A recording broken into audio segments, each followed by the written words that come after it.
La yuqalu liman lam yatlub lam yajid. Dalam bahasa tidak mungkin orang yang tidak pernah mencari kemudian dikatakan tidak menemukan. Di mana-mana tidak menemukan itu setelah mencari. Jadi semudah itu kalau orang alim menafsirkan Quran.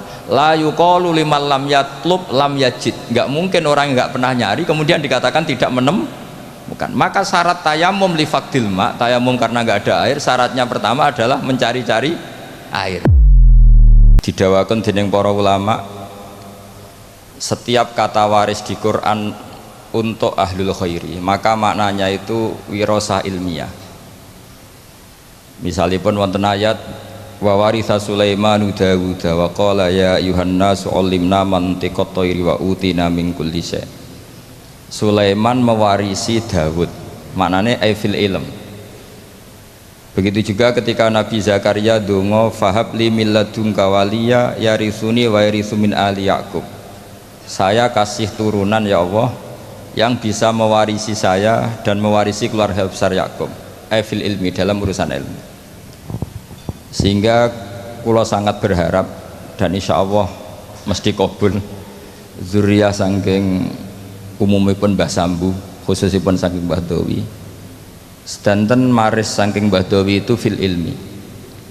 Cek ilmu tasawuf, cek ilmu fikih, cek ilmu politik. Pokoknya sementing niku ilmu. Karena saat ini kathah tiang nganggep waris niku namung waris maliyah utawi waris-waris kebesaran. Kula sangat emut, kula ini termasuk pendokumen fikih-fikihipun Mbah Dawi karena selain beliau pernah mbah saya juga saya murid Mbah Mun yang sering cerita tentang fikihnya Mbah Dawi, Mbah Maksum dan fikih-fikihnya Mbah Muhaimin. Sehingga kalau gadah data-data fikih yang valid ingkang saged kula aturaken teng mriki. Kenapa saya cerita ini? Karena niki wonten Leaska ingkang bin Akhfas bin Hamid bin Bedawi saterusipun dugi Mbah Sambu. Semua niku gadah khazanah fikih sesuai zaman masing-masing. Kula tesemut Abdul Hasan Asyadili ngendikan api-api ibadah sirri, ibadah sing ora ketok. Tapi masalahnya ahlul ma'asi adharu ma'asiyahum. Orang-orang maksiat itu kalau maksiat itu di depan umum ngedeng. Maka kata beliau fa'alinu ya ahla ta'at ta'atikum. Maka kalian yang taat harus menampakkan ketaatan kalian. Ini penting kalau aturaken, kalau sering guyon teng pundi-pundi. Kalau banyak TKI ke Jepang, ke Korea atau ke Taiwan, itu mereka tahu penyalurnya karena ditulis penyalur tenaga kerja ke Korea, ke Jepang, ke Taiwan, dan mereka berbondong-bondong ke sana. Harusnya santri-santri alumni Al-Wahdah juga ditulis saja penyalur kebaikan, konsultan pondok Al-Wahdah, tulis saja ahli Fathul Qorib kelas medium.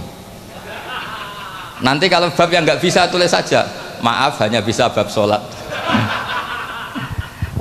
Sehingga nanti orang yang mau konsultasi itu tahu tempatnya. Selama ini orang-orang soleh itu terlalu sopan sehingga tidak diketahui. Coba misalnya jenengan istrinya mau kelahiran nggak ada tulisan bidan, itu nyari ya kesulitan. Dokter-dokter itu terang-terangan dokter umum, kalau merasa pinter ditulis dokter spesialis. Sehingga orang kalau nyari itu jelas. Kepolisian juga ditulis kantor polisi, sehingga orang kalau nyari jelas. Sekarang problemnya orang-orang alim itu tidak mau menampakkan kealimannya, entah karena tawadhu, entah karena memang tidak alim, tidak tahu saya. Tapi yang jelas orang akan kesulitan mencari. Jadi saya berharap nanti alumni-alumninya Gus Akhfas ini ditulis saja ahli Fathul Qorib kelas medium, spesifik bab sholat, pantangan misalnya muamalat, ditulis saja supaya nanti itu jelas. Loh betul ini, karena dulu Badawi ngajar tafsir itu ya di Masjid Jamek. Semua ulama itu kalau ngajar harus di depan umum biar ilmu itu terkontrol, terkoreksi. Dulu tidak ada ulama yang sembunyi-sembunyi, tidak ada. Imam Bukhari menjadi alim gitu itu diuji 100 ahli hadis di depan umum. nggak boleh ilmu sembunyi-sembunyi, karena ilmu itu butuh diuji. Ilmu medis ya gitu, kalau kamu ingin gelar doktoral juga ada munakosah, ada ujian terbuka. Nah sekarang ketika yang nampak itu orang-orang yang tidak ahlul ilm, karena ada medianya, kemudian kita sudah ketinggalan jauh. Saya punya cerita, karena kemarin saya di Korea 7 hari, saya diceritain begini, Pak Gus, menang kalah itu sementing diterangno, karena kalau nggak dijelaskan itu bahaya. Singkat cerita, ada cerita begini, jadi orang Korea itu kalau ada orang mau sholat dan majikannya baik, itu ditawarin gini, apa saya belikan patung, karena mereka tidak bayangkan satu ibadah kok tidak ada apa patungnya. Itu saya punya teman termasuk jajaran orang Garuda, itu sholat di mall, ya di mall di Korea. Itu security langsung nelpon polisi, Pak polisi di sini ada ritual teroris ya. Jadi kalau namain sholat itu ritual teroris. Pertanyaannya adalah sejauh mana kita punya media untuk menjelaskan ini sholat, ini zakat, ini haji. Sehingga tadi malam saya masih ngajar di Pondok Sidogiri, saya cerita kalau orang bisa ke Korea karena tulisan penyalur tenaga Korea, kenapa santri-santri tidak menulis saja penyalur santri ke Al-Wahdah, penyalur santri ke Sarang. Setidaknya kita jadi media. Kita sekarang kesulitan nyari kitab ahli sunnah di kota, itu kesulitan. Yang ada ya kitab-kitab tahqiqan Albani, kitab-kitab kubu mereka. Dari kesulitan itu akhirnya yang dibaca ya mereka, yang diterjemah ya mereka, yang dikaji ya mereka. Dan ketika kita mendebat mereka, kita sudah ketinggalan zaman karena itu sudah terpatri. Misalnya masalah tahlilan, itu mereka kalau nulis begini, enak ya jadi GNU. Ada orang mati datang makan-makan rokokan pulang dapat sangu, sehingga image-nya GNU itu buruk. Jadi biasanya yang bisa bales ya yang sama-sama cangkem elek. Makanya saya ini pendukung gerakan cangkem elek, tapi jangan yang kiai-kiai yang gitu, biar yang mereka saja. Terus mereka yang jawab nulis, kamu rela ibu kamu, mbah kamu mati terus dibuang kayak kucing, nggak ada yang doain. Karena di debat pakai logika sudah tidak bisa. Kemarin saya kedatangan tamu dari Jakarta cerita, salaman habis sholat itu ada dalilnya enggak? Itu debat di Jakarta nggak pernah menang dia, pakai logika sehat nggak pernah menang. Akhirnya bisa menang karena apa? Teman saya bilang gini, kamu setelah sholat boleh nggak ke kamar mandi, kencing atau berak? Boleh. Nyalain HP boleh nggak? Boleh. Berarti yang nggak boleh itu ingat Allah. Kan lucu kan, habis sholat wiridan ingat Allah nggak boleh, tapi nyalain HP boleh, ke kamar mandi boleh. Akhirnya menang lewat logika yang agak kasar, cangkem elek lah cara Jawa itu. Karena kalau enggak ya nyari detailnya hadis, mana buktinya Rasulullah setelah sholat baca ini terus salaman begini, logikanya ya itu tadi. Kamu habis sholat boleh nggak nyalain HP? Boleh. Boleh nggak ke kamar mandi? Boleh. Kenapa wiridan tidak boleh? Kenapa ingat Allah tidak boleh? Nah lagi-lagi ini menyangkut media. Sekali yang masuk itu pikiran mereka, kita akan apa ya, memasuki dengan pikiran kita juga kesulitan. Ini yang kita paling khawatirkan, kita semua ini tidak melakukan perintah Rasulullah SAW, yaitu ada hadis idza zuharatil fitan wal bid'u falyudhiril alim ilmahu wa illa fa'alaihi la'natullah wal malaikati wan nasi ajmain. Ketika bid'ah sudah banyak, sudah sangat-sangat muncul, maka semua orang alim harus menampakkan kealimannya. Kalau tidak maka kena laknatullah wal malaikati wan nasi ajmain.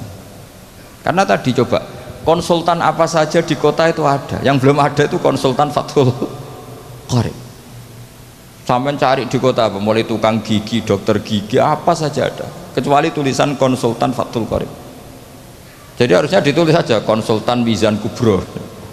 Kalau alumni Al-Wahdah konsultan fikihnya Mbah Bedowi, konsultan Thariqah Syadiliyah. Menurut saya itu bagus. Setidaknya orang yang seneng itu mau tanya, yang hasut neliti, nggak masalah. Saya yang dikatakan orang alim seneng itu bukan karena apa-apa, yang seneng ingin niru alim, yang hasut takjak kompetisi. ben seru. Sehingga dua-duanya baik menurut saya, karena tadi yang seneng biar niru, yang hasud dijak nopo kompetisi. Tak suruh baca di depan saya.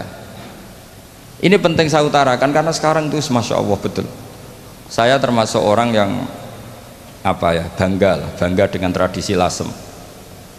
Karena hubungan dzurriyyah tadi, dzurriyyatan ba'duha min ba'd itu kental sekali.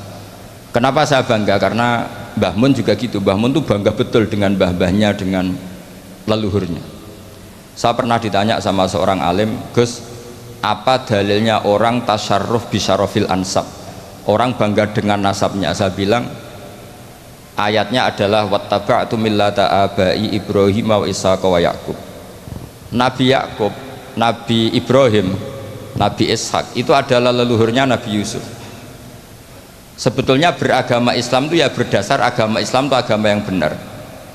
Tapi kata Nabi Yusuf, wattaba'tu millata abai, saya mengikuti cara beragama mbah-mbah saya, yaitu beliau menghitung mulai Ibrahim, Ishak, Yakub, karena Yusuf bin Yakub bin Ishak bin Ibrahim.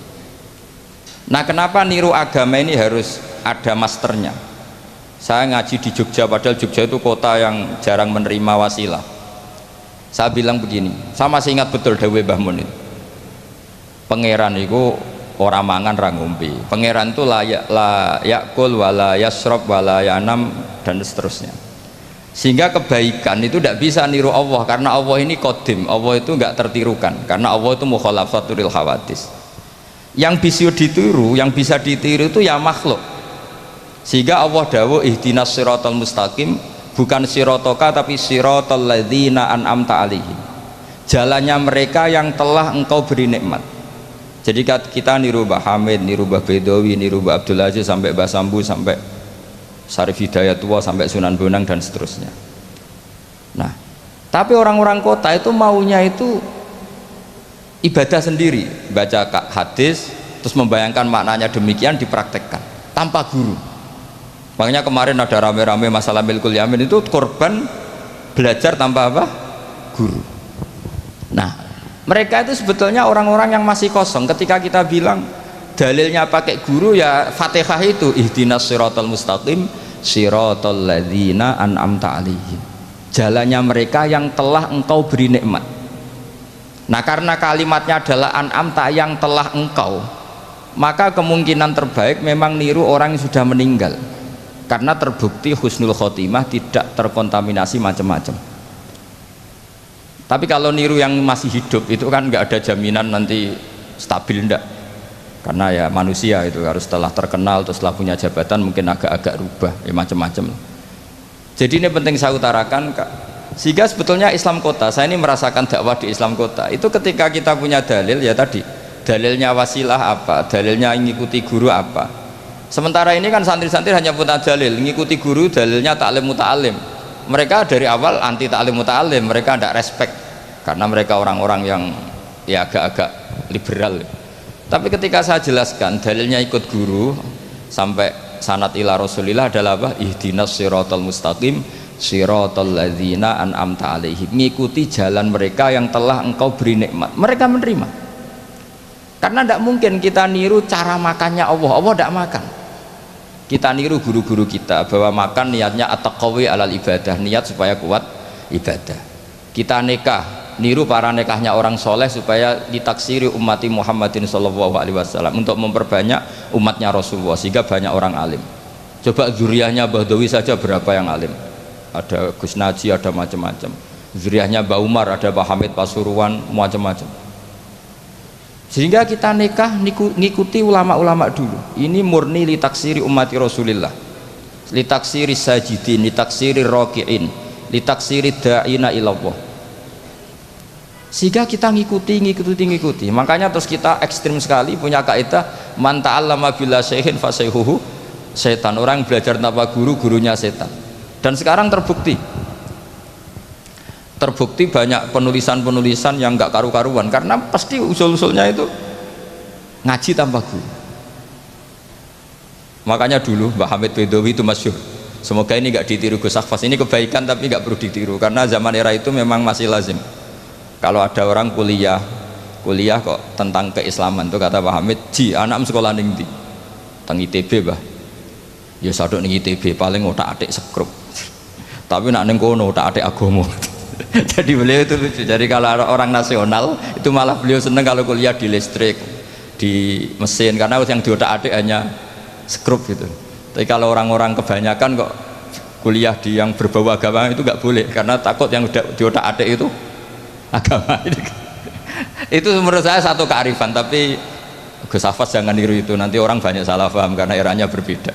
Tapi itu menurut saya itu satu kearifan, betapa arifnya guru-guru kita, mbah-mbah kita. Agama ini satu kebaikan, tapi tetap saja yang ngelola harus orang-orang yang kredibel. Kalau ndak ya ndak karu-karuan. Saya ini termasuk tim tafsir. Itu paling kesulitan itu nafsirkan ayat-ayat yang menjadi jargon mereka, karena secara zahir maknanya itu menguntungkan mereka. Saya ulang lagi, karena secara zahir itu maknanya menguntungkan mereka. Sehingga saya dulu ketika ditawarin jadi tim tafsir di UII, saya bilang saya mau asal fikihnya diserahkan saya. Berapa persen Pak? Ya 100%, kalau tidak saya tidak mau. Kenapa demikian? Sekarang tuh ada kelompok tekstualis, sehingga yang nggak ada di Quran ya halal. Misalnya Quran nggak mengharamkan tikus, mas, ya tikus berarti halal. Jadi yang nggak ada di Quran ya halal, kan kacau. Saya sering bilang ke mereka, nggak ada apa tidak tahu. Kalau nggak ada ya beda kalau sama dengan tidak tahu. Mereka itu kalau ngitung jumlah yang halal itu hanya pakai ayat kula ajidu fima ukhiya ilayya muharraman ala ta'imiyat amu sak terus itu. Tentu pengecualiannya hanya 3, hanya lahmal khinzir dan seterusnya, itu 3 itu tok. Tapi mereka tidak hafal bahwa di antara aturan umum Quran itu adalah wa yuharrimu alaihimul khobais, dan di antara ciri utama Rasulullah Muhammad adalah mengharamkan semua yang menjijikkan. Jadi tikus itu kira-kira kamu jijik enggak, kotoran manusia jijik enggak, kencing manusia itu jijik enggak, ini sesuatu yang pasti haram karena termasuk apa? Al-khobais. Terus begini contoh dalam fikih lagi, ini contoh terakhir, teman tenang saja di sini karena saya dipesan sambil nunggu Habib Anis ini. Orang menikahi mbaknya sekaligus nikahi adiknya kan tidak boleh. Al-jam'u bainal ukhtain, jadi istri kamu pertama mbaknya sekaligus nikahi adiknya fi nikahin wahid, dalam nikah satu itu tidak boleh. Dan itu Quran hanya membicarakan itu, wa antajma'u bainal ukhtaini, di antara yang dilarang adalah menikahi mbak sama adiknya bersamaan. Andai kan itu diterjemah bebas, maka terus nanti ada ayat di berikutnya wa ukhilla lakum ma wara'a dzalikum, selain itu halal semua. Kan nggak kebayang misalnya orang menikahi perempuan dan budenya, orang menikahi perempuan dan mbahnya dengan alasan itu di Quran tidak ada. Maka saya berkali-kali bilang saya mau ikut tim tafsir asal fikihnya saya. Akhirnya ya saya terjemah wa antasma'u bainal ukhtain, dan tidak boleh mengumpulkan mbak dan adiknya. Saya tambahi sendiri dalam kurung juga perempuan dan budenya, juga perempuan dan bulenya, juga perempuan dan mbahnya, atau semua perempuan yang punya hubungan mahram. Harus ditambahi seperti itu, karena dalam ilmu balaghah wa antasma'u bainal ukhtain adalah zikrul ba'di wa iradatil kul, menyebut sebagian. Jadi contoh haram adalah mengawini mbak dan adiknya. Itu hanya contoh saja, sebetulnya termasuk mengawini perempuan dan budenya, mengawini perempuan dan buliknya, perempuan dan mbahnya. Nah, cuma pikirannya Quran kan begini, yang potensi orang syahwat itu kan mbak sama adiknya, sama-sama cantik masih muda. Kan nggak kebayang misalnya Sri itu umur 17 tahun, kamu kawini bersama mbahnya yang umur 70 tahun. Maka Quran tidak perlu melarang. Ini kalau asal orang waras kan nggak kebayang nikahin cucu dan mbahnya, sehingga Quran tidak perlu melarang itu, karena pasti orang waras itu tidak akan melakukan. Jadi yang diperingatkan tuh jangan nikahi mbak dan adiknya karena potensi sama-sama masih cantik. Tapi kalimat ini pun, ini penghormatan saya kepada Mbah Bedawi, pada keluarga ahlul ilmi, kalimat ini pun maknanya hanya seperti itu. Maka Rasulullah ketika ayat itu turun langsung ngendikan ditambahi wala bainal mar'ati wa ammatiha wala bainal mar'ati wa kholatiha. Begitu juga nggak boleh nikahi perempuan dan bulenya, perempuan dan budinya. Terus oleh ulama fikih ditambahi lebih umum, dua perempuan yang andekan yang satu lelaki itu tidak boleh nikah, maka dua perempuan ini tidak boleh dikumpulkan tahta rajulin wahid, di bawah satu lelaki. Berarti memasukkan perempuan dan mbahnya, perempuan dan saudara rodoknya, perempuan dan saudara musoharohnya. Nah sekarang bayangkan misalnya orang hanya baca Quran, yang haram itu hanya nikahi perempuan dan adiknya atau perempuan dan mbaknya, wa antasma'u binal ukhtain. Tapi kalau perempuan cantik, budenya cantik, nggak apa-apa lah bersamaan, kan tidak ada di Quran. Itu bisa celaka kalau seperti itu. Dan makanya saya berharap Pondok Al-Wahdah mengkader gimana supaya semua mufassir itu faqih. Jangan karena dia belajar lughat, misalnya sekolah kuliah adab, kemudian dia menekuni tafsir hanya berdasar dia punya otoritatif di dalam ilmu adab atau ilmu balaghah, ilmu sastra Arab. Itu bahaya betul. Makanya saya ini kampanye sebesar-besarnya supaya penafsir Quran itu syarat utamanya itu tahu fikih. Karena yang pokok dalam Quran itu fikih. Tanpa fikih itu tidak bisa. Saya punya sekian contoh. Dulu Imam Syafi'i mengatakan begini, orang yang tayamum karena nggak ada air, syaratnya itu tolabul ma', mencari-cari air.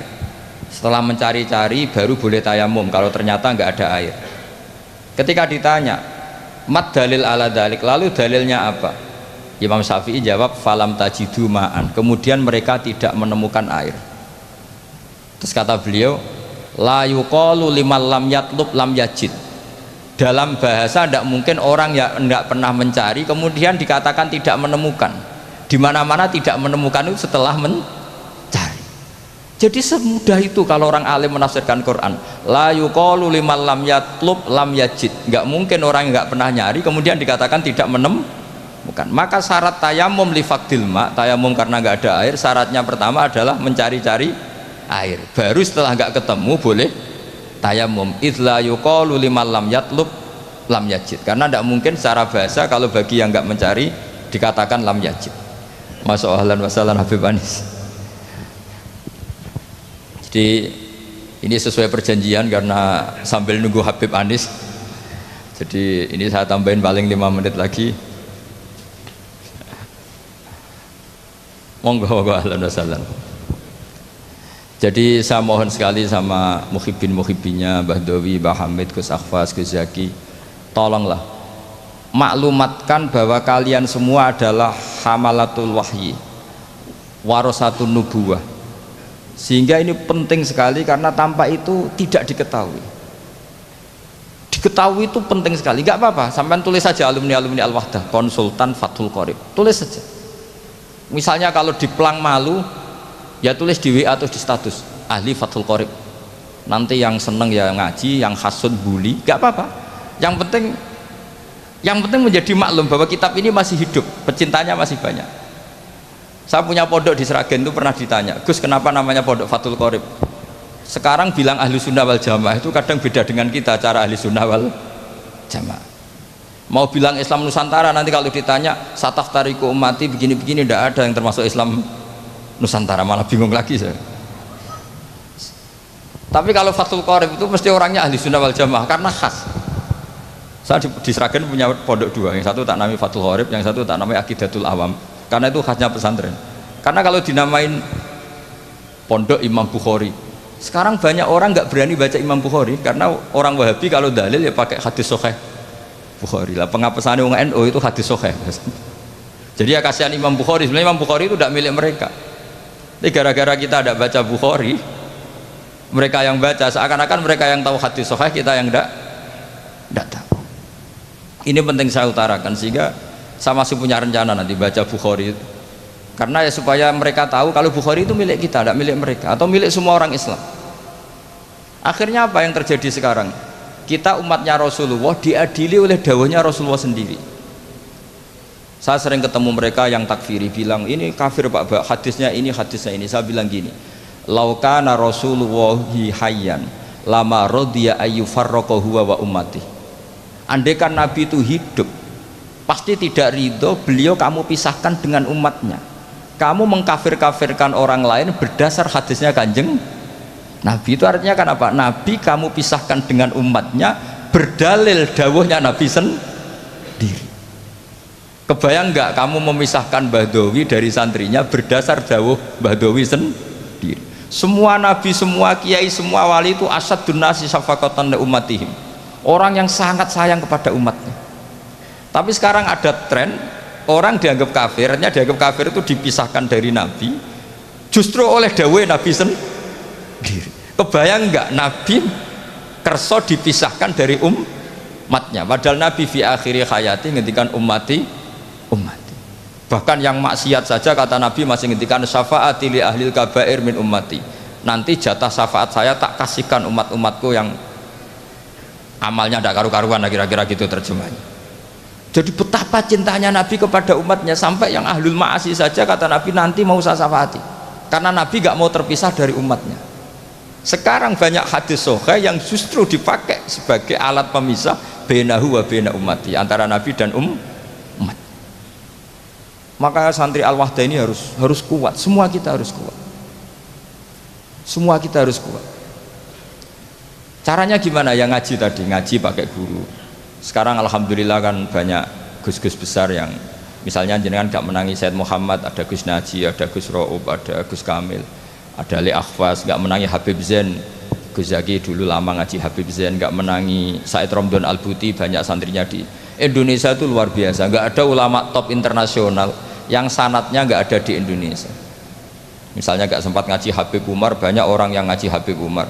Keluarga besar Solo, keluarga besar pondok-pondok banyak ngaji Habib Umar. Jadi Indonesia itu gampang sekali ngakses sanad-sanad kelas dunia. Apalagi Musnidul Alam itu juga orang Indonesia, Syekh Muhammad bin Isa Al-Fadani. Jadi kalau orang Indonesia tidak pinter tuh kebangetan lah, kira-kira seperti itu. Karena gampang sekali ngakses sanad-sanad itu. Tapi sanad ini pula yang mulai hilang dari pondok-pondok pesantren, jarang yang mau menekuni. Makanya saya ingin sekali bahwa sanad-sanad ini terus kita jaga, karena setelah sanad ini terjaga itu gampang sekali melogika kebenaran. Kayak saya berkali-kali bilang, masa orang kafir 70 tahun menjadi iman gara-gara la ilaha illallah, tapi kemudian kalimat yang sama menjadi kalimat kekafiran kalau kamu bacanya di kuburan. Jadi kalau orang NO tahlil kafir jaluk kuburan, itu kata Said Muhammad dulu kalau guyon masyhur itu, mbok takok isik ndekne jaluk kuburan apa malah ndongakno kuburan. Padahal doanya kan malah Allahumma ighfir lahu wa'afi wa'fu anhu. Justru kuburan ini yang didoain, tapi mereka lihat dari jauh, karena begini dikira kita minta kuburan, padahal hakikatnya kita mendoakan yang ada di kuburan. Ini secara teori penelitian sudah gagal. Wong neliti saja tidak mau, observasi saja nggak mau. Coba kalau mereka neliti, ternyata mendoakan yang ada di kuburan, bukan minta kuburan. Semua orang NU misalnya kalau ziarah doanya gimana? Allahumma ighfir li sayhina, Allahumma ighfir li ummina, Allahumma ighfir li abina. Itu minta kuburan apa mendoakan mayit yang ada di kuburan? Mendoakan. Tapi mereka menuduh kafir, katanya kita minta sama kuburan, karena melihatnya dari jauh. Karena begini dilihat dari jauh, oh minta kuburan kan gitu. Ini secara penelitian kan sudah kacau. Dan makanya saya minta sekali tradisikan tahqiq dan sanad-sanad yang mudah kita dapat, semoga diakses, dimuasalah secara baik, disambung secara baik. Ketika Rasulullah masih hidup, maka di tangan beliaulah kalimatul haq, mauqiful haq, sautul haq. Ketika Rasulullah masih hidup, standar kebenaran hanya pada satu orang, yaitu Rasul. Perkataannya, perbuatannya, perilakunya, atau keputusannya, tidak ada yang lain kecuali Rasulullah SAW. Setelah beliau meninggal, beliau meninggalkan dua yang paling penting. Satu, sunnahnya. Dua, jamaah santrinya, sahabatnya. Sunnahnya Rasulullah ada 3 macam. Sunnah qauliyah, naon? Sunnah fi'liyah, sunnah taqririyah. Sunnah qauliyah, qala Rasulullah. Sunnah fi'liyah, caranya beliau sholat, caranya beliau wudu, caranya beliau menyikapi tamu, ketika gembira seperti apa, ketika sedih seperti apa, ketika menang seperti apa, ketika kalah seperti apa.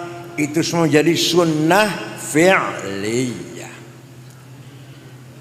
Yang ketiga, sunnah taqririyah. Yang mengucapkan bukan Rasulullah, yang melakukan bukan Rasulullah, yang memutuskan bukan Rasulullah, tapi oleh Rasulullah dibenarkan, maka namanya sunnah taqrir. Walaupun Rasulullah nggak melakukan, nggak mengucapkan, tapi memutuskan kebenarannya menjadi sunnah.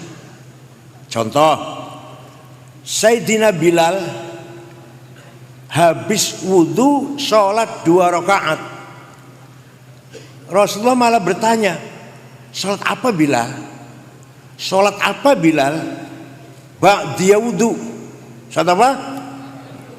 Benar Bilal, benar. Jadi kalau kita wudu sholatnya masih panjang, sholat duhurnya masih lama, atau sholat asarnya masih lama, setelah wudu disunahkan sholat 2 rakaat ba'diyatil wudu. Yang pertama melakukan bukan Rasulullah, tapi oleh Rasulullah dibenarkan, maka menjadi sunnah taqririyah. Yang kedua, yang banyak orang nggak tahu ini, kalau Tasikmalaya tahu semua lah. Sunnah taqririyah yang kedua, memuji-muji Rasulullah, menyanjung-nyanjung Rasulullah. Beliau tidak pernah minta dipuji, beliau tidak pernah bayar LSM siber supaya memuji, enggak pernah. Buzzer supaya memuji dia, enggak pernah. Tapi ketika ada yang memuji, dibenarkan, maka memuji-muji Rasulullah menjadi sunnah taqririyah. Percaya ente? Yang percaya silakan, enggak apa-apa. Al-Mukarram Kiai Ruhyat muda dari Kerawang. Ini Ruhyat muda ya. Mana tadi Uyan?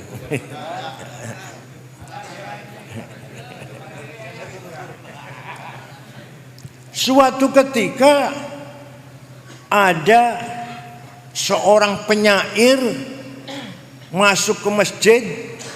Beliau baru selesai ngimami sholat subuh, jamaah masih kumpul. Tiba-tiba seorang penyair ini memuji-muji beliau. Banat su'adu faqal bil yawma matbulu mutayyamun ithraha lam yufda makbulu.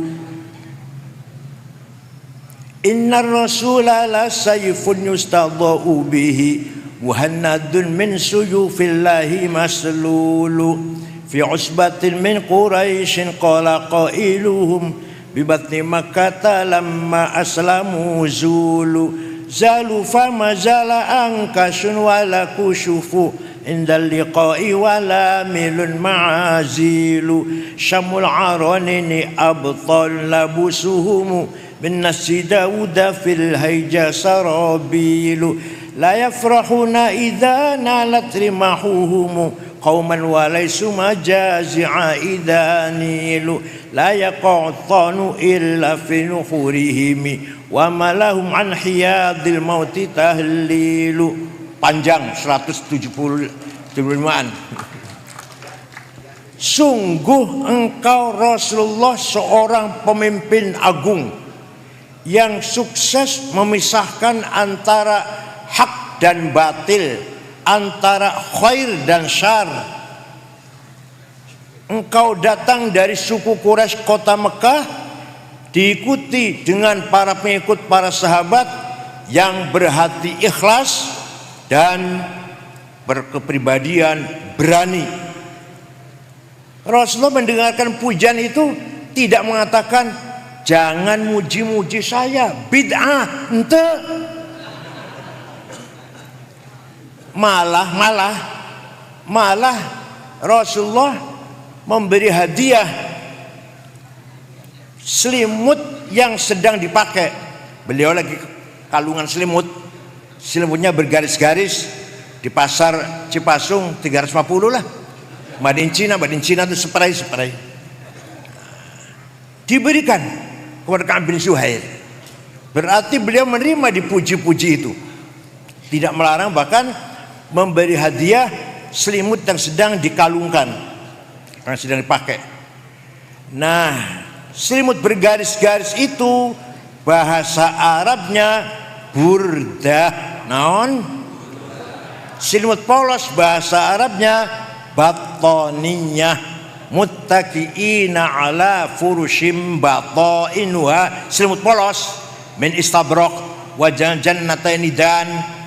Tapi kalau selimut bergaris-garis bahasa Arab naon? Burdah. Sejak yang tidak percaya, barangkali ada yang nggak percaya, ayo pergi dengan saya ke Turki, kota Istanbul, masuk museum Topkapi, masih ayah keneh selimutnya Rasulullah yang diberi kepada Ka'ab bin Zuhair teh, masih ayah. Percaya ente? Yang nggak percaya, ayo pergi ke Turki dengan saya, tiketnya beli sendiri.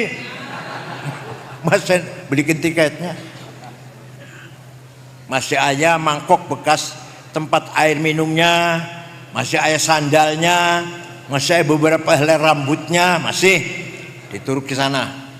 Untung dibawa ke Turki. Kalau di Saudi dibuang itu sudah. Kan Wahabi nggak percaya sama gitu-gituan tuh.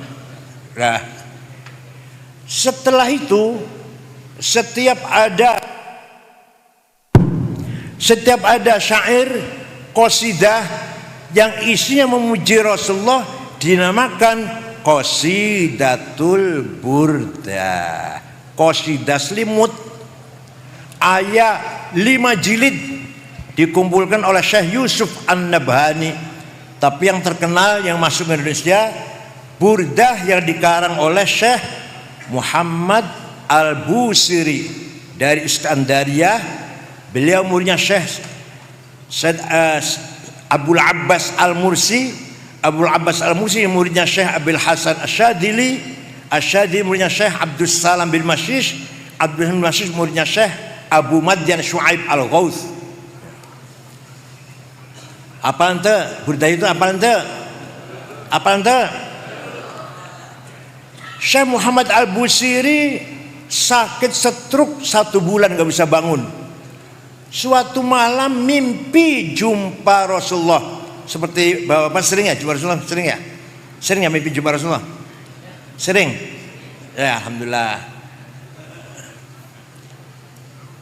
Ya Rasulullah, saya sakit tidak bisa bangun sudah 1 bulan. Saya ingin nazar mengubah syair qasidah yang tujuannya memuji-muji engkau. Minta izin, ya silakan.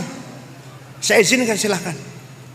Seminggu jumpa lagi, sudah selesai Rasulullah. Coba didengarkan, baca, saya ingin dengar. Dibaca, selesai dibaca, fatabassama Rasulullah sallallahu alaihi wasallam. Rasulullah tersenyum, wa masaha jasadahu, ngusap-ngusap badannya, fata'affa fauron, besoknya sembuh. Percaya ente? Kalau ente nggak percaya semua, biar saya aja sendiri yang percaya. Mana apa ente?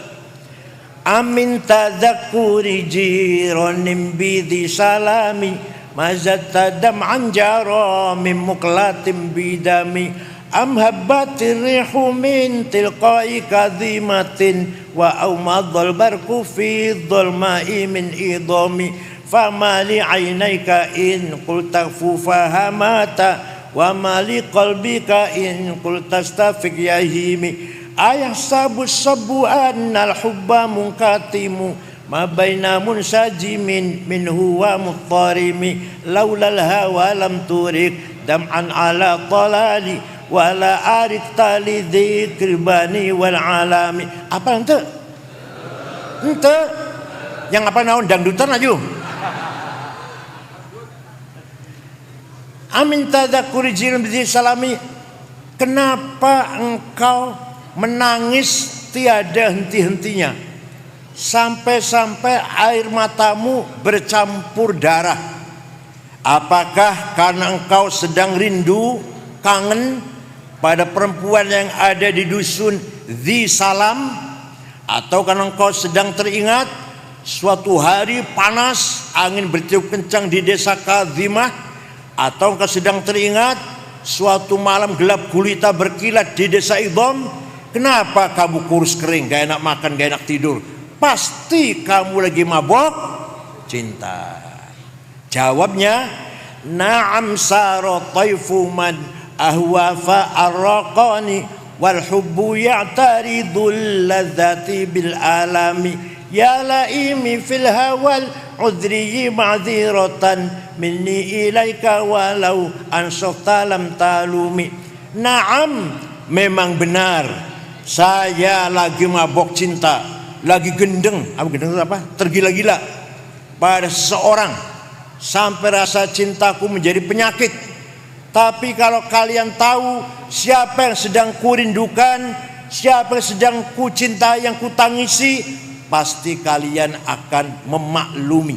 Siapa sih yang sedang kamu tangisi? Siapa? Bekas air matamu ada di dua pipimu, bekas aliran mata sampai nempel, gak bisa hilang di pipi itu. Siapa yang sedang kurindukan, yang sedang ku tangisi adalah Muhammadun sayyidul kaunaini wathaqalaini wal fariqaini min urbin wa min ajami nabiyunal amirun nahi fala ahadu abarra fi qawli la minhu wa la na'ami huwal habibul ladzi.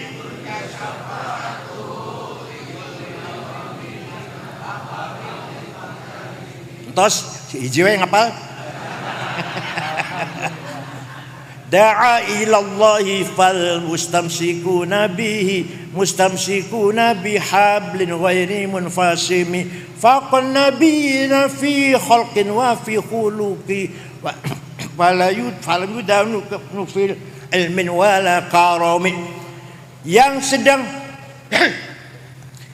sedang kurindukan yang sedang kutangisi adalah Sayyiduna Muhammad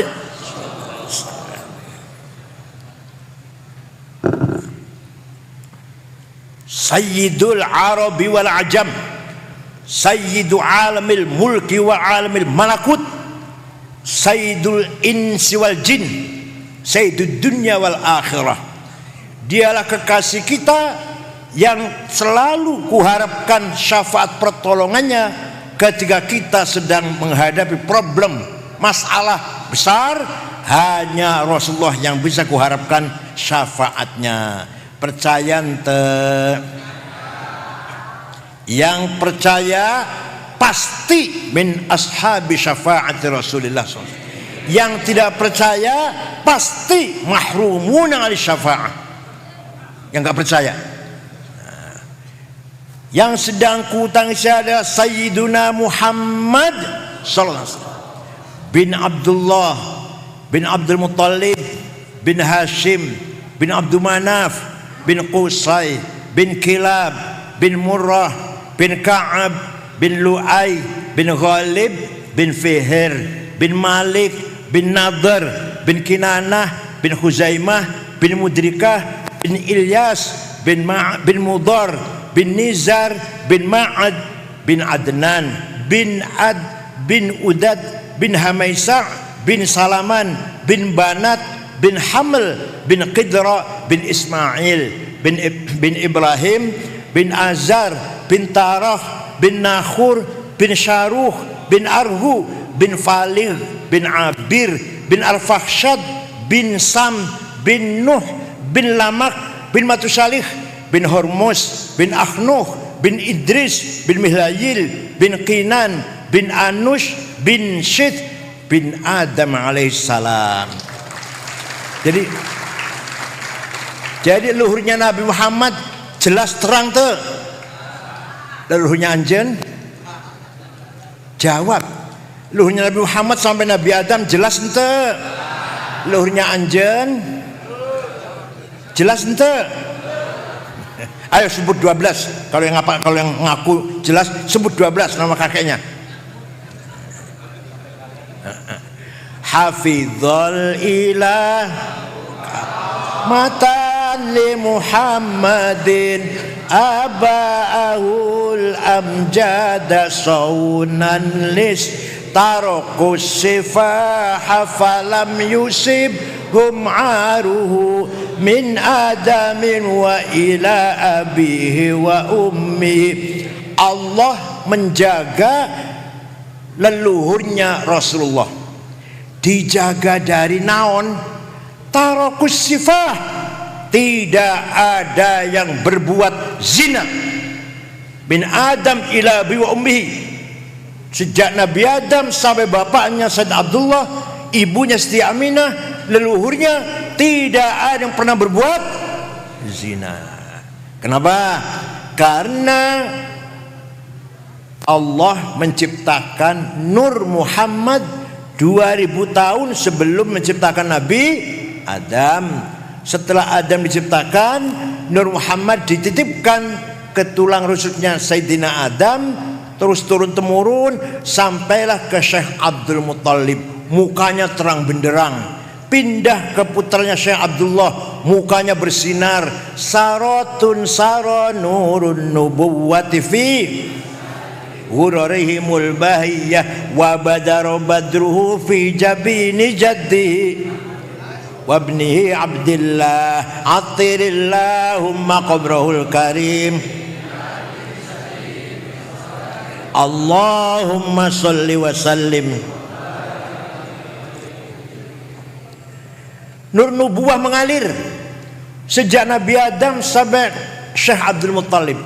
Abdul Muttalib kakek Rasulullah sampai mukanya bersinar. Pindah ke putra Abdullah, mukanya bersinar. Masuk ke rahimnya Siti Aminah, lahir rumahnya Siti Aminah, ada bulan yang bersinar. Lahirnya ayah bulan. Fawrida sallallahu alaihi wasallam sajidan syakiran hamidan ka'annahul badru fi tamamih. Lahir Nabi Muhammad bagaikan bulan purnama. Sallallahu ala Muhammad sallallahu alaihi wasallam sallallahu ala Muhammad ya Rabbi salli wa sallim. Sampai-sampai Abu Lahab dari kejauhan melihat rumahnya Aminah aya naon, terang banget, ada apanya ya. Abu Lahab perintah budaknya namanya Suwaibah. Siapa namanya? Coba tengok, lihat rumahnya Aminah ada apa, terang banget, belum ada listrik kan. Pergi, datang lagi, Siti Aminah melahirkan bayi laki-laki, sudah dikasih nama Muhammad. Dari wajahnya bayi itulah datangnya sinar. Kata Thuwaibah, Abu Lahab gembira mendengar berita itu. Thuwaibah, sejak sekarang kamu bukan budak, kamu manusia merdeka bebas sama seperti saya. Karena saya senang Aminah punya anak laki-laki dan bersinar. Itu nanti Abu Lahab di akhirat masuk neraka Jahim, tapi setiap hari Senin dikeluarkan. Selasa dimasukkan lagi, Selasa Rebo, Kamis, Jumat, Sabtu, Ahad, Senin dikeluarkan, Selasa masuk lagi, terus selama-lamanya. Selasa, Rebo, Kamis, Jumat, Sabtu, Ahad di neraka, Senin dikeluarkan lagi. Idza kana hadza kafiran ja'a dhammuhu bitabbat yadahu fil jahimi mukhallada ata annahu fi yaumil itsnaini daiman yukhaffafu anhu lis-sururi bi ahmada fama dhannu bil 'abdil ladzi kana umruhu li ahmada masruran wa mata muwahhida. Abu Lahab dalam surat Tabbat Yada Abi Lahab pasti masuk neraka. Tapi setiap hari Senin yukhaffafu anul azab, dikeluarkan dari azab. Kenapa? Lissururi bi Ahmada, karena gembira kelahiran Nabi Muhammad. Maka betapa besar pahalanya orang Cipasung, murid Cipasung, santri Cipasung, alumninya juga yang selalu membaca Barzanji, Deba, Burdah dan lain-lain madaih nabawiyah pasti mendapatkan syafaat Rasulullah sallallahu alaihi wasallam. Ya Allah, yang sekali saja bisa dapat syafaat, apalagi yang tiap malam Jumat suaranya enak, baca Barzanji, lagunya enak, pulang bawa berkat. Aduh, apalagi yang baca berkatnya separuh kepala kambing.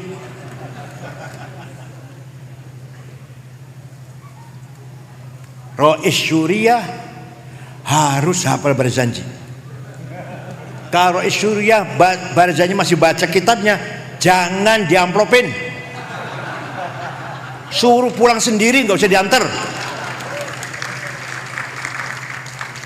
Rois Syuriah harus hafal Barzanji, khutbah Jumat.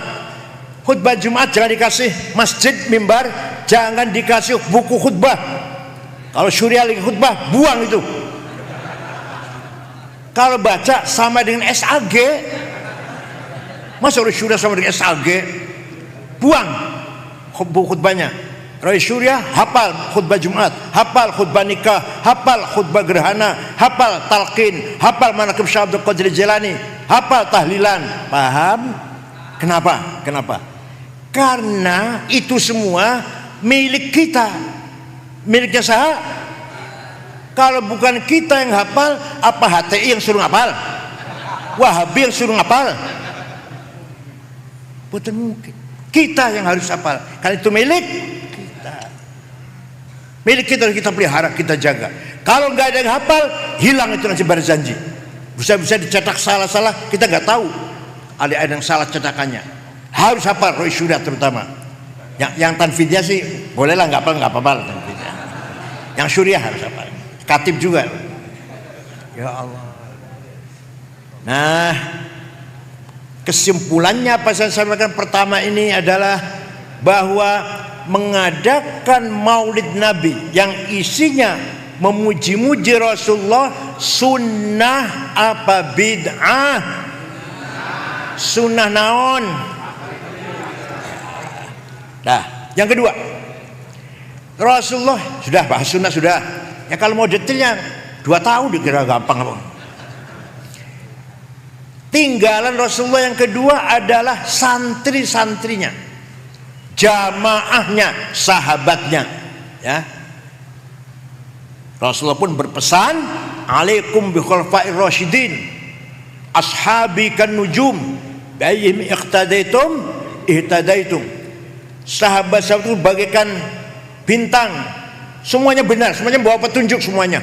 Bi ayyi iqtadaitum, dengan siapapun kamu ikut, disitulah kamu dapat hidayah.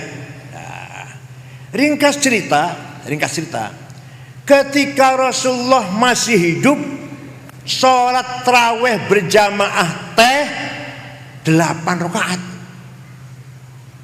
Setelah 8, Rasulullah masuk ke kamar, ya rumahnya kamar itu kan, ya sekarang kuburannya itu rumahnya itu. Gak ada istana, gak ada villa, gak ada. Ya kamarnya sekarang kuburannya itu. Masuk kamar, nambahi sholat malam. Entah berapa rakaat. Yang ditinggal di masjid sahabat macam-macam. Model orang Cipasung ya pulang. Yang model santri Cipasung pulang itu. Yang model ada dari sahabat yang terus, ada yang sama 100 rakaat, ada yang 1000 rakaat. Qiyamul lail dalam layali Ramadan. Berantakan, nggak sama, nggak seragam.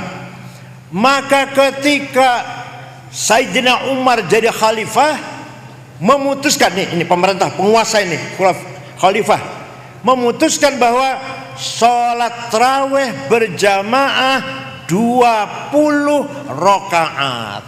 Kita ikut Sayyidina Umar, benar apa salah? Ya, sholat sunnah 20 silahkan, 8 silahkan, nggak tarawih silahkan. Kalau nggak ingin pahala. Jadi kita tarawih 20 rakaat berjamaah itu mengikuti santrinya Rasulullah SAW yang dijamin kebenarannya. Paham? Dah. Contoh lagi, waktu Sayyidina Abu Bakar jadi khalifah, beliau berpikir tidak mungkin umat Islam hafal Quran semua. Kalau sahabat hafal Quran semua, hafal semua kalau sahabat, gak butuh tulisan. Kayak anjen surat Qul Hu hafal kan? Butuh tulisan tuh? Butuh tulisan tuh? Ente, saya juga hafal Qul Hu, gak butuh tulisan. Sahabat semuanya hafal Quran. Setelah Islam semakin berkembang, Khalifah Abu Bakar memutuskan Quran harus ditulis. Quran harus ditulis. Penulisnya 10 orang, Ubay bin Ka'ab, Zaid bin Thabit, Ibnu Mas'ud, Ibnu Al-As, Sayyidina Ali, Muawiyah bin Abi Sufyan. Penulis Quran. Dah dibagi-bagi ke Basrah, ke Kufah, terus bagi-bagi kota-kota ke Mekah. Dah lama kelamaan baca Quran kota satu dan kota yang lain bertentangan. Di sini ta'lamun, di sana ya'lamun. Di sini afal tafakkarun, di sana afal tafqahun. Karena maknanya hampir mirip-mirip saja kan. Maka ketika zaman Sayyidina Umar Ibn Khattab memutuskan ketika Sayyidina Utsman memutuskan Quran ditulis ulang. Semua mushaf yang ada di kota-kota ditarik ke Madinah, ditulis ulang. Setelah jadi satu tulisan, yang lain bakar yang lain supaya nggak ada pertentangan. Nah, dari situ sampai ayeuna Quran yang kita pegang itu namanya Mushaf Rasem Utsmani. Naon? Mushaf Rasem, Quran yang ditulis sejak zaman Sayyidina. Bener apa salah Sayyidina Utsman teh? Nanti salah jangan-jangan. Kalau ente bilang salah, bid'ah karena Nabi nggak merintah nulis Quran, kok Sayyidina Utsman perintah nulis Quran, ente jangan baca Quran, harus hafal. Ayo, yang ngomong bid'ah harus hafal, jangan baca. Mushaf tuh bid'ah itu. Zaman Rasulullah nggak ada mushaf itu. Nah, tapi Quran zaman Sayyidina Utsman yang ditulis zaman Sayyidina Utsman, saya punya fotokopinya tebal. Tidak bisa baca saya, apalagi anjen. Saya nggak bisa baca. Kenapa? Titik saja nggak ada. Naon? Titik cahaya Allah. Maka setelah Islam semakin berkembang, baca Quran teh hese. Satu huruf yang lain nggak ada bedanya. Ada seorang ulama namanya Abul Aswad Ad-Du'ali, saha bukan orang Arab. Tahun 59 Hijriah. Wad'un nuqat 'alal huruf, memberi titik pada huruf. Ba titik hiji di bawah, ta titik 2 di atas, ta titik 3 di atas, jim hiji di tengah, ha non titik, kho titik 1 di atas, dan seterusnya. Baru baca Quran mulai gampang. Tapi masih seerkena yang kesulitan. Semakin bertambah jumlahnya umat Islam, semakin berkembang wilayah Islam, semakin berkembang, semakin kesulitan baca Quran. Maka ada seorang imam, Khalil bin Ahmad Al-Farahidi. Al-Farahidi itu orang Afghanistan. Farhad, kota Farhad, dikira Yaman apa? Al-Farahidi mana? Afghanistan. Apa beliau? Bikin harokat askal, fathah, domah, kasroh, fathaten, domaten, kasroten, tasdid, sukun. Saya yang bikin. Imam Khalil bin Ahmad Al-Farahidi, wafat tahun 170. Baru baca Quran jelas. Aduh, ada harokatnya, ayat titiknya, harokatnya. Tapi masih ayatnya yang keliru. Orang Banyumas, ada orang Banyumas gak ya? Purwokerto, Kebumen, sampai sekarang kalau manggil saya Al-Mukarram Kiai Sangid ngakil. Innallaha wasingun ngalim. Ahlussunnah wal jamaah itu kiainya loh, itu kiainya itu, bukan orang awamnya, bukan. Monggo Kiai Sangid, masya Allah Kiai Sangid. Artinya apa? Artinya makhraj, keluarnya huruf dari tenggorokan, makhraj keluarnya huruf, keluarnya suara, mengucapkan huruf salah. Maka ada seorang ulama berjasa besar menggagas ilmu tajwid di tilawatil Quran. Ilmu untuk memperbaiki baca Quran, namanya Imam Abu Ubaid Qasim bin Salam. Saha? Bukan orang Arab. Wafat tahun 224 Hijriah. Ilmu tajwid, baru ayat terminologi, idhar, idham, ikhfa, iqlab, qalqalah, mad lazim, matobi'i, majaiz, huruf halak, huruf mad. Coba besar jasanya teh, besar jasanya. Bid'ah eta.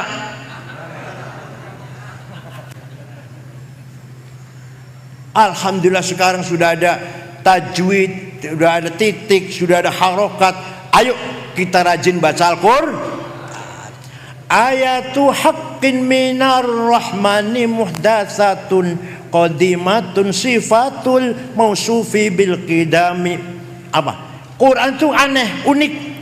Dari satu sisi mushafnya teh baru dicetak di Saudi, dicetak di Surabaya, di Jakarta, kertasnya baru, tintanya baru, yang nyetak manusia, makhluk ya.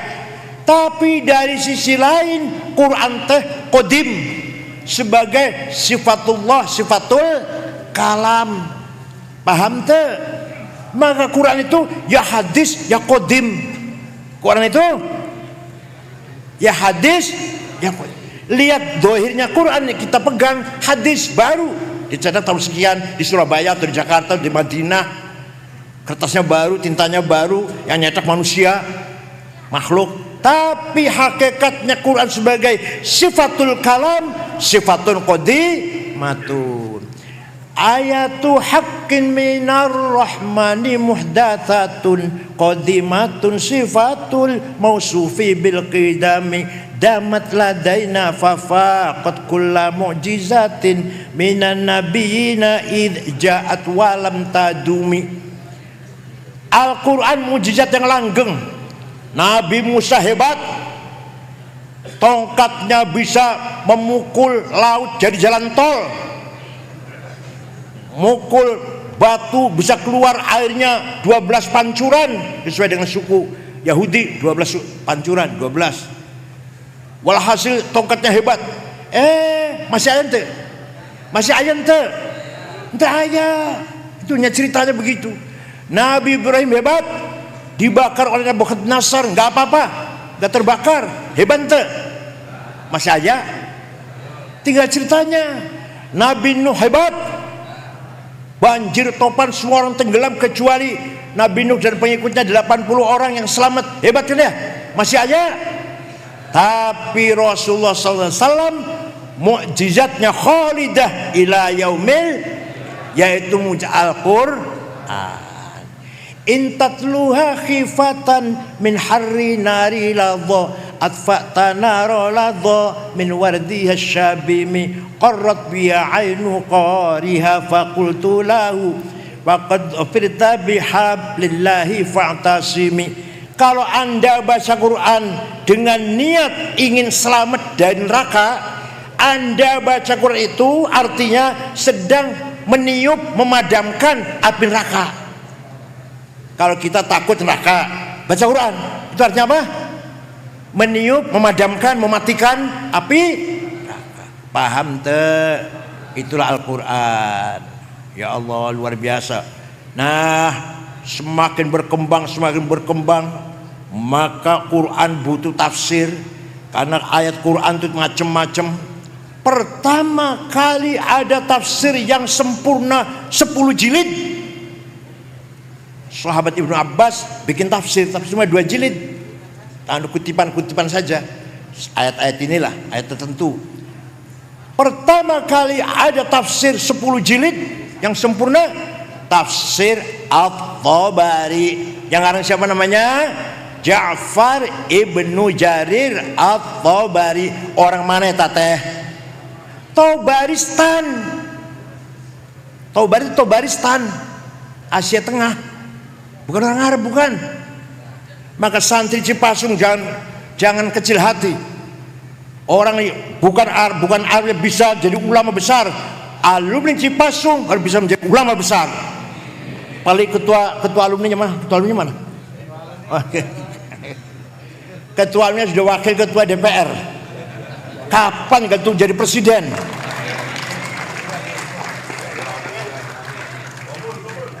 Coba Syekh Ahmad Khotib Sambas dari Kalimantan Barat, dari Sambas.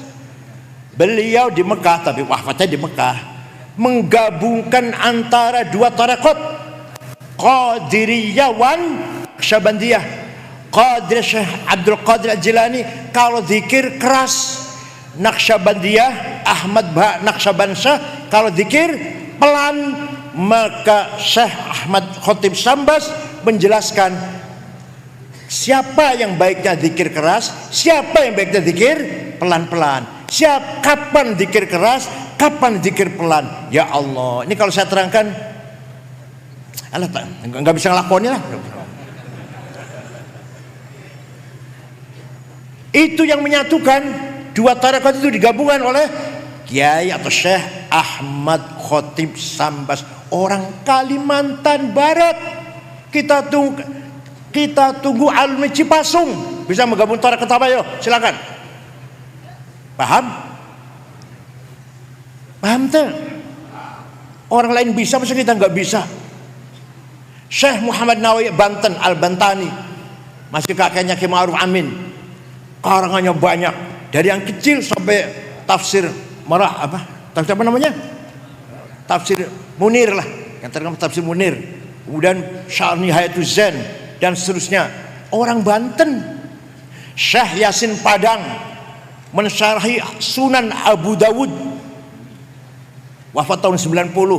Masih ada orang dari Indonesia, dari Padang ya teh. Syekh coba lagi Abdus Somad Palembang, itu juga dari Palembang. Syekh Arsyad Banjarmasin, karena namanya Sabil Muttaqin. Walhasil ulama kita pun tidak ketinggalan dengan ulama-ulama Arab. Oleh karena itu Cipasung harus alumninya ada yang menonjol. Bukan masalah jumlahnya berapa, bukan jumlahnya ribuan, itu enggak biasa, itulah pesan jumlah santrinya ribuan biasa itu. Tapi kalau ada alumni Cipasung menguasai Bahtul Masail, alumni Cipasung menguasai sastra Arab, alumni Cipasung hafal qasidah-qasidah, wah itu baru bangga kayak Adang. Masya Allah. Kapan tateh? Monggo, jangan kecil hati. Orang-orang Persia 95% ulama teh dari Persia, orang Ajam, bukan orang Arab. Yang ngarang ilmu nahu, grammar Arab, bukan orang Arab. Yang ngarang ilmu grammar Arab, bukan orang Arab. Amr bin Kumbur alias Imam Sibaweh, bukunya namanya Alkitab 5 jilid.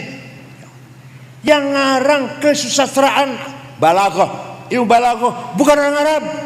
Amr bin Ubaid, ilmu ma'ani, ilmu bayan, ilmu badi'. Walhasil Islam tidak melihat suku atau etnis atau bangsa mana. Kalau dia tekun akan manfaat ilmunya demi Islam. Itu mujizatnya Islam. Salah satu mujizatnya agama Islam. Suatu ketika Khalifah Umar bin Abdul Aziz tahun 99 Hijriah, beliau prihatin, sedih, banyak hadis palsu. Qala Rasulullah bohong, qala Rasulullah bohong. Maka beliau mengumpulkan ulama. Siapa yang bisa bikin metode menseleksi akhbar, menseleksi hadis? Semua ulama diam. Yang angkat tangan bukan orang Arab malah. Namanya Syihabuddin Romahurmuzi, dari kota Romahurmuz di Iran sekarang. Romahurmuzi, insya Allah saya bisa. Beberapa hari menghadap khalifah sudah selesai ilmunya. Apa namanya? Mustalahul hadis. Hadis sahih itu syaratnya harus ada 4. 1, muridnya ketemu dengan guru langsung, muttasil. Seperti saya ngomong, kata Gus Dur begini, itu benar. Tapi kalau saya ngomong kata Ki Hasyim Asy'ari, bohong, saya nggak ketemu. Kecuali kalau saya katakan kata Gus Dur, kata Ki Wahid, kata Ki Hasyim, baru benar. Daya. Kata Ki Ru'yat nggak benar, saya nggak ketemu. Kata Ki Ilyas benar, saya ketemu dengan Ki Ilyas. Itu namanya muttasil. Nomor 2, gurunya dhabit, tidak pernah lupa, nggak pernah poho, hafalan. Duh, mana rupanya kendor-kendornya itu, ya Allah. Ini sarapannya harus diganti, sarapannya ini. Sarapan teh susu campur madu, jahe merah, terus telur. Sarapan semayi, ngerti semayi? Ampas kelapa teh udah peres, masih di dahar, masih dimakan. Yang ketiga, gurunya thiqah, tidak pernah nyolong sendal di masjid.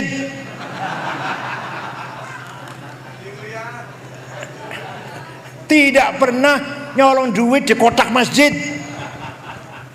Bisa dipercaya. Nomor 4, adil, kelakuannya benar, baru sahih. Kalau kurang 1 syaratnya, turun hadis hasan. Kurang 2, turun hadis dhaif. Dhaif faktornya apa? Mauquf, maqtu', munqati', mu'allal, mu'dhal, mursal. Ya Allah, ini ilmu ini harus berjalan di Cipasung. Karena ilmu ini sudah nggak doyan di luar pesantren. Nggak doyan untuk apa katanya. Yang penting kalau Rawal Bukhari pasti sahih. Ya kita harus tahu kenapa sahih. Itu kalau santri Rawal Bukhari ini hadis sahih, kenapa sahih? Hadis ini dhaif, kenapa dhaif? Harus ilmunya seperti itu, harus didalami. Itu khazanah kita. Silahkan tanya pada agama lain, bukan menghina, bukan. Tanya kok menghina, tanya. Anjen Romo pendeta kalau baca tajwid, kalau baca Bible teh, kalau baca Bible ayat tajwidnya ente idgham, ikhfa, iqlab, idhar, qalqalah, ayat ente. Injil Lukas, Injilnya ayat 4. Injilnya berapa? Matius, Markus, Lukas, Yohanes. Injil Lukas itu baru lahir tahun 66 Masehi, baru lahir. Isa al-Masih, Nabiullah Isa al-Masih diangkat ke langit tahun 28. Jadi gak ketemu. Kalau Matius, Yohanes, Markus ketemu, itu minal hawariyin. Kalau Lukas gak ketemu. Orang tidak ketemu nulis kitab suci. Coba bayangkan. Gak ada ilmu sanad sana. Gak ada ilmu jarh wa ta'dil. Gak ada ilmu riwayah wa diroyah. Gak ada. Hanya di kita. Kita pun sudah jarang yang masih mau menekuni, hanya pesantren NU, insya Allah. Maka di Cipasung harus usul fikih dan mustalah hadis. Bukan fikihnya, kalau fikihnya gampang, usul fikih. Suatu ketika Imam Syafi'i Abu Abdullah Muhammad bin Idris bin Uthman bin Abbas bin Syafi' bin Ubaid bin Abdul Yazid bin Abdul Muttalib, lahir kota Gaza Palestina yang sedang digempur oleh Israel itu. Lahir Syafi'i di situ tahun 150. Wafat di Mesir, Fustat, dusun Fustat, Mesir, Kairo tahun 204. Jadi Imam Syafi'i teh usianya hanya 54. Masih tua saya sekarang. Saya 73 ini. Abdi 73 ya lumayan kalau pilkada suara nambah 1 lah lumayan lah. Lumayan Muhaimin tambah 1 saya coblos. Ya Allah. Suatu ketika Imam Syafi'i dapat surat dari gubernur Mawaro An-Nahr Transoksania, Afghanistan sekitarnya lah, Asia Tengah, namanya dulu Mawaro An-Nahr, sebelah sononya Bengawan Transoksania.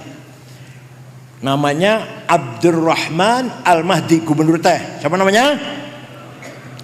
Dibuka suratnya. Syekh, saya ingin paham syariat Islam benar-benar. Gimana caranya Syekh? Imam Syafi'i memanggil muridnya namanya Rabi' bin Sulaiman Al-Muradi. Saha? Naktub arisalah. Ayo, kita nulis surat membalas pertanyaan gubernur. Imam Syafi'i imla dikte berbicara, Rabi' nulis. Ternyata suratnya Imam Syafi'i menjawab pertanyaan gubernur Abdul Hamadi akhirnya berjumlah 300 halaman. Itulah namanya kitab Ar-Risalah. Di Cipasung dibaca ente. Harus dibaca itu. Itu suratnya Syafi'i itu. Isinya gimana isinya? Ringkas ya. Kalau rinci 2 tahun. 4 semester 2 tahun deh. Isinya gubernur, kalau Anda ingin paham syariat Islam, pertama harus paham macam-macamnya, tipe-tipenya ayat Quran. Ayat Quran teh tidak satu tipe, bermacam-macam. Ada muhkamah, baku, jelas, gak usah ditafsiri. Qul huwallahu ahad, gak usah tafsir, udah jelas. Ada yang mutasyabihah, remang-remang. Aula mastumun nisa, suami istri punya wudu senggolan batal. Senggolan tenaon, kata Imam Malik kalau syahwat, kalau juga syahwat enggak batal. Kalau kata Imam Ahmad, kalau saling menyenggol, saling memeluk, la masa, musyarakah, la masa, saling merangkul. Tapi kalau pegang tangannya istri, tawaf, enggak batal, pegang tangannya istri. Tapi istrinya enggak usah memeluk, pegang tangannya aja, tawaf supaya jangan dihilang, enggak batal wudunya. Imam Hambali. Kalau kata Imam Hanafi, suami istri punya wudu, ciuman, pegang-pegang, sengaja, syahwat, enggak batal kecuali yang satu, baru batal. Ngerti yang satu? Ngerti yang satu? Alhamdulillah cerdas. Kecuali yang satu baru batal. Kalau bukan yang satu enggak batal. Imam Hanafi. Memegang zakarnya sendiri enggak batal. Imam Hanafi. Imam Hanafi memegang zakarnya sendiri. Kalau zakar orang lain baru batal. Punya sendiri enggak batal. Ya, Imam Hanafi. Kalau Imam Syafi'i, suami istri punya wudu senggolan, sengaja enggak sengaja, syahwat enggak syahwat, batal. Ya Allah. Dah, itu namanya ayat mutasyabihah. Ada ayat mutlaqah, absolut. Ati'ullah wa ati'ur rasul, wajib taat pada Allah dan wajib taat pada Rasulullah, absolut, enggak bisa ditawar. Tidak kondisional, tapi absolut. Yang kondisional, wa ulil amri minkum, harus taat pada pemerintah kalau baik, dengan catatan kalau baik. Jadi beda sekali. Atiullah wa ati rasul mutlaqah, wa ulil amri minkum muqayyadah. Paham? Ada ayat hakiki dan majazi. Yang hakiki maknanya letterlek. Yang majazi, yadullah fawqa aydihim, tangan Allah di atas tangan orang kafir, bukan tangan Allah tegadu tangan. Wa yabqa wajhu rabbika dzil jalali ikram, semua akan hancur kecuali mukanya Allah, bukan muka, bukan Allah enggak punya muka, zatnya. Wajah rabbuka malaku soffan soffa, malaikat berbaris. Wajah rabbuka, Tuhan datang periksa barisan seperti upacara apa pagi Senin apa? Yang datang bukan Tuhan, perintahnya yang datang. Nah, itu namanya apa namanya? Majaz. Ada lagi ayat umum. Aqimus sholah, siapa saja, kapan saja, di mana saja, wajib sholat 5 waktu. Tapi kalau wajahidu fi sabilillah wa qatilul ladzina kafaru, bunuhlah orang kafir, itu ayat turunnya ketika lagi perang. Kalau lagi perang, damai kayak gini, masih dibunuhin. Ketika lagi perang, ayo jangan kalah, bunuhin orang kafir itu. Jadi ayat khusus namanya. Walhasil harus paham beberapa tipenya ayat Al-Qur'an. Makanya kalau yang hanya baca terjemahan bagus, tapi untuk sendiri saja, jangan untuk fatwa. Ada orang yang ngambil Al-Qur'an baca sendiri terjemahan, mangga saya, tapi jangan untuk fatwa, baca sendiri aja untuk pemahaman sendiri. Kalau fatwa harus profesional. Wala taqfu ma laisa laka bi'ilm. Kamu jangan ikut campur kalau kamu nggak ngerti. Saya nggak akan bicara tentang mesin, saya nggak akan bicara tentang keuangan moneter, perbankan, saya nggak akan berbicara tentang komputer. Saya kan nggak paham. Kalau agama barangkali sedikit paham lah, sedikit paham kalau agama. Paham tidak? Jadi Quran melarang kita berbicara yang kita tidak paham. Wala taqfu ma laisa laka bihi ilm. Ini ayat profesional. Dah. Jadi silakan insinyur, sarjana hukum, siapa lagi? Pokoknya dokter apa yang bukan agama, silakan baca Quran terjemahan, tapi jangan fatwa. Apalagi yang baru masuk pesantren 2 minggu, pesantren kilat, langsung jenggotnya panjang, jidat hitam, kami cekak, masya Allah, fatwa, salah semua nanti salah semua. Seperti saya baca mesin, ada buku tentang mesin mobil misalkan, saya baca, langsung saya bisa jadi bengkel gitu. Nggak bisa, paham? Nah, itu namanya usulul fiqh, harus kita pahami. Tidak bisa kita pesan kilat bisa paham, harus dikaji dengan mendalam. Jadi jasanya Imam Syafi'i luar biasa. Dah, sudah paham Quran belum cukup, kata Imam Syafi'i, kata Imam dalam suratnya kepada Gubernur Abdurrahman Al-Mahdi, yang nulis saya yang nulis surat saya Rabi' bin Sulaiman Al-Murad. Enggak cukup hanya Quran, harus hadis. Harus apa? Karena di Quran, contoh perintah sholat 62 kali perintah sholat teh. Aqimus sholah, aqamus sholah, yuqimunas sholah. Tapi tidak menjelaskan Quran teh sholat itu sehari semalam berapa kali, namanya sholat itu naon. Ayat di Quran, ayo ayat yang jam aja nggak pernah baca Quran, yang jam ada nggak ada di Quran teh sholat 5 waktu, namanya duhur, asar, maghrib, isya, subuh, nggak ada. Makanya jangan bilang semua ada di Quran, mari kita kembali pada Quran. Sholat saja nggak ada di Quran, apalagi yang lain-lain. Sholat nggak ada di Quran, 5 waktu, namanya duhur, asar, maghrib, isya, subuh, nggak ada di Quran. Adanya di hadis. Di mana?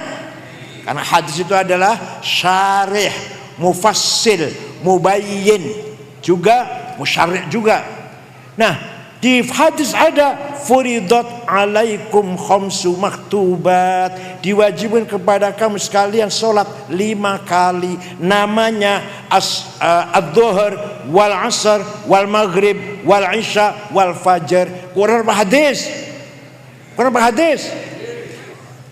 Hadis pun macam-macam. Ada mutawatir, marwahu jam'un an jam'in la yuhtamal fil kadhib wa khata'. Hadis yang tidak mungkin bohong, nggak mungkin salah, namanya mutawatir. Ada hadis masyhur terkenal, ada hadis aziz yang bernilai, ada hadis ahad individual. Sudah paham Quran hadis, kata Imam Syafi'i ini tidak cukup, tidak, akal harus dipakai. Coba, sudah Quran, sudah hadis, akal harus dipakai. At-tamassuk bidhahirin nas dhalalun fid din. Berpegang pada dhahirnya nas, sesat nanti agamanya. Harus pakai akal, kecerdasan akal.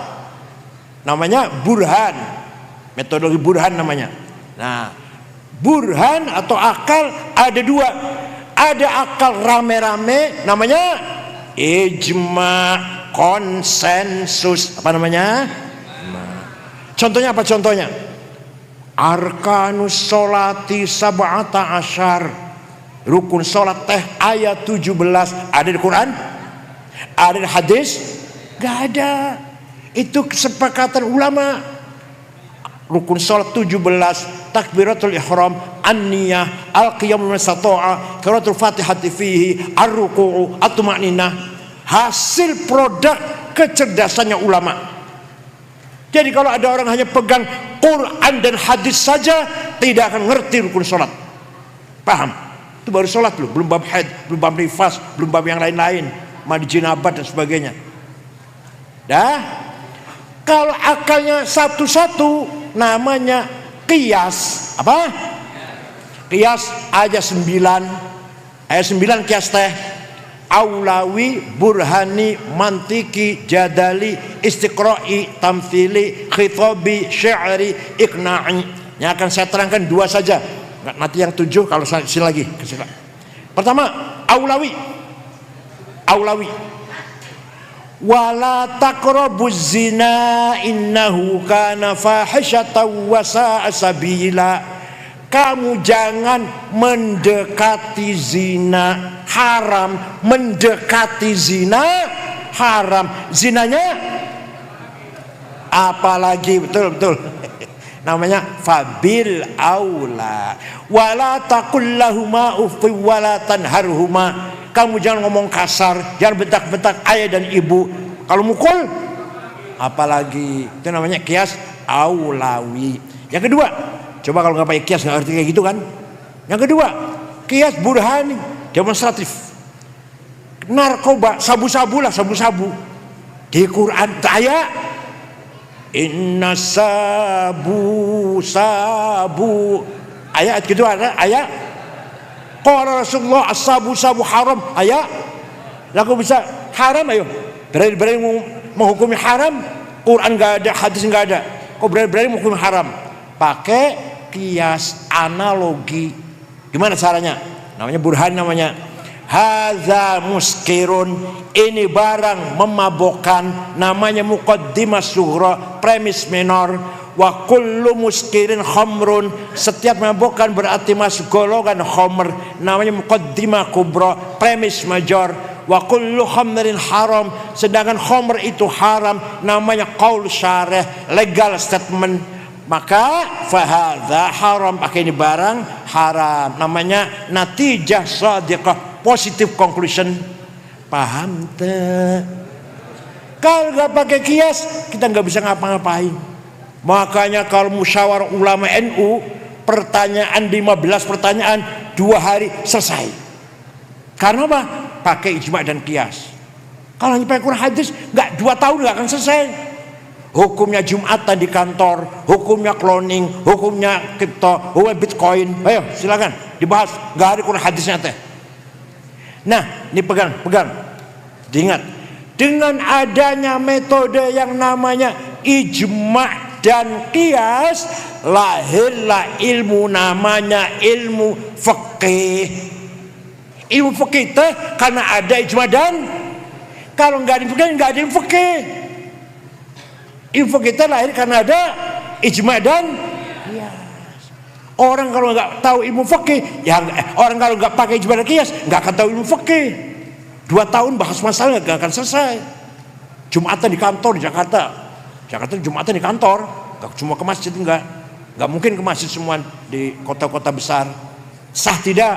Ayo, sekarang ada bitcoin, sekarang ada kripto, ada apa lagi? Wah, ada macam-macam dan sebagainya lah. Itu harus pakai qiyas, analogi. Paham? Di pesantren Cipasung harus diperdalam usulul fiqh, bukan fikihnya, usulul fiqh. Paham teh? Mohon maaf, saya tidak sependapat dengan Muhammadiyah yang berpendapat potong dam di sini. Saya nggak berpendapat. Karena Qur'annya wala tahliqu ru'usakum hatta yablughal hadyu mahillah, jangan kamu potong rambut dulu sebelum kamu potong sembelihan hadiah apa kambing apa unta apa sapi lah. Jadi afdolnya kita lapar jumlah akobah, potong korban, baru tahallul, baru cukur. Itu nas Quran. Kalau Qurannya ada, tidak bisa dikalahkan oleh akal, walaupun itu ijma, nggak bisa kalau Qurannya ada. Seperti PBNU tambang, keputusan Bahsul Masail di Muktamar Jombang mengambil dari ayat Quran, wala tufsidu fil ardi ba'da islahiha, kamu jangan merusak ekosistem bumi tanah. Maka nambang itu kalau keterlaluan nambangnya akan merusak ekosistem, haram. Kalau sudah di Qurannya nggak bisa pakai akal, ijma atau qiyas nggak bisa. Yang tidak di Quran hadis baru pakai akal, yang nggak ada hadis. Yang tidak ada di Quran hadis baru akal, ijma atau qiyas. Paham? Oh, saya nggak usah takut pada Syafi'iyah, langsung Quran hadis saja. Sini. Hadis yang paling hebat hanya siapa? Imam Bukhari. Udah cukup udah. Saya juga tahu. Masa Mustasar PBNU nggak tahu? Hadis yang paling nomor 1 hadis Imam Bukhari. Tapi ente nggak tahu, Imam Bukhari yang hafal hadis 600.000 itu muridnya Imam Syafi'i, pinter. Imam Syafi'i wafat tahun 204, Imam Bukhari wafat tahun 256. Nggak usah baca dalamnya, baca covernya saja, baca sampulnya saja. Sahih Al-Bukhari, Jama' wa Tasnif Muhammad bin Ismail Al-Bukhari Al-Mutafassal Ta'imi'ataini 56, Syafi'iyul madhab. Imam Bukhari yang hafal hadis 600.000 taklid pada Syafi'i. Ada orang Tasik baru SAG nggak mau taklid. Berapa? Sarjana alam.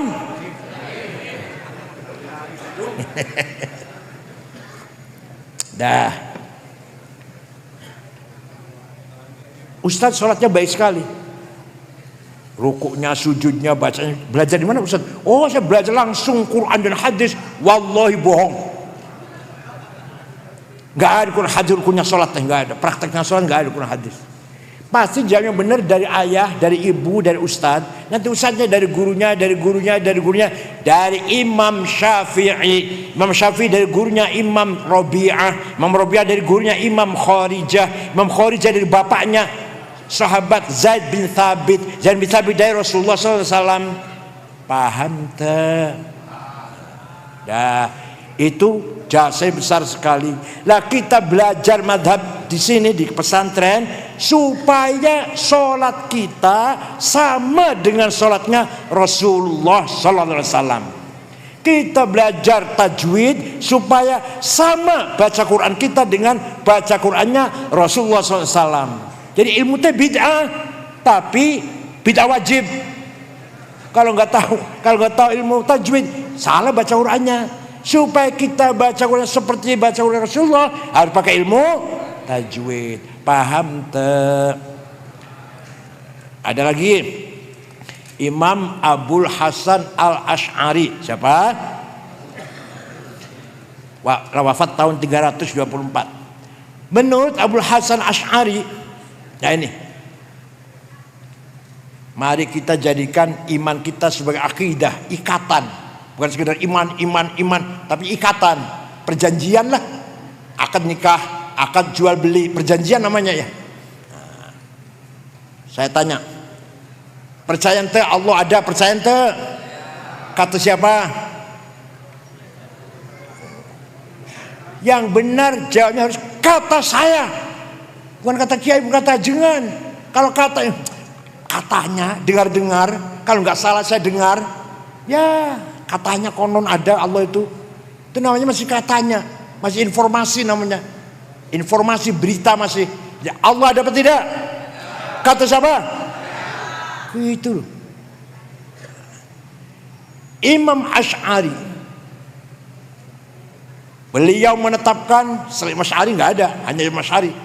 Beliau menetapkan bahwa Allah punya sifat wajib berapa? 20. Yang mustahil, yang jaiz, bahkan sifat nomor 1, sifat di Qur'annya eueuh. Ayo baca Quran. Ada enggak? Innallaha wujud. Ayat. Nih kalau tahlil nih. Tahlil. La ilaha illallah hayyum mawjud. Awas hati-hati maknanya. Nanti mawjud diwujudkan nanti. Salah. Mawjud ay masy'urun biwujudih. Dirasakan adanya. Karena bukan isim maf'ul itu. Allah ilaha illallah hayyun mawjud. Ayo hati-hati. Mawjud nanti diwujudkan. Salah. Masy'urun biwujudih. Yang dirasakan dengan fitrah, hati kita semua merasakan adanya Allah. Dah. Imam Asy'ari meletakkan sifat wujud nomor hiji, padahal di Qur'annya ente aya Sami'un basirun aya ente, Alimun khabirun aya, Qadirun aya, Hayyun qayyum aya, tapi wujud ente aya. Oleh Asy'ari dijadikan nomor 1 malah. Karena menurut Imam Asy'ari, kita ini sebenarnya tidak ada, tapi kita ini diadakan. Ayo, kita ini sebenarnya, tapi kita ini oleh yang ada. Yang ada sebelum lafal ada itu ada, sudah ada. Yang ada sebelum lafal ada itu ada, sudah ada. Paham tak?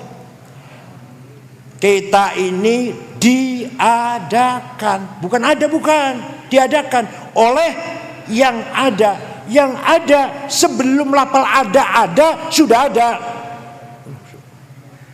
Nah ini penjelasan begini. Ada domir, pronon, kata ganti, ayat 3 bahasa Arab.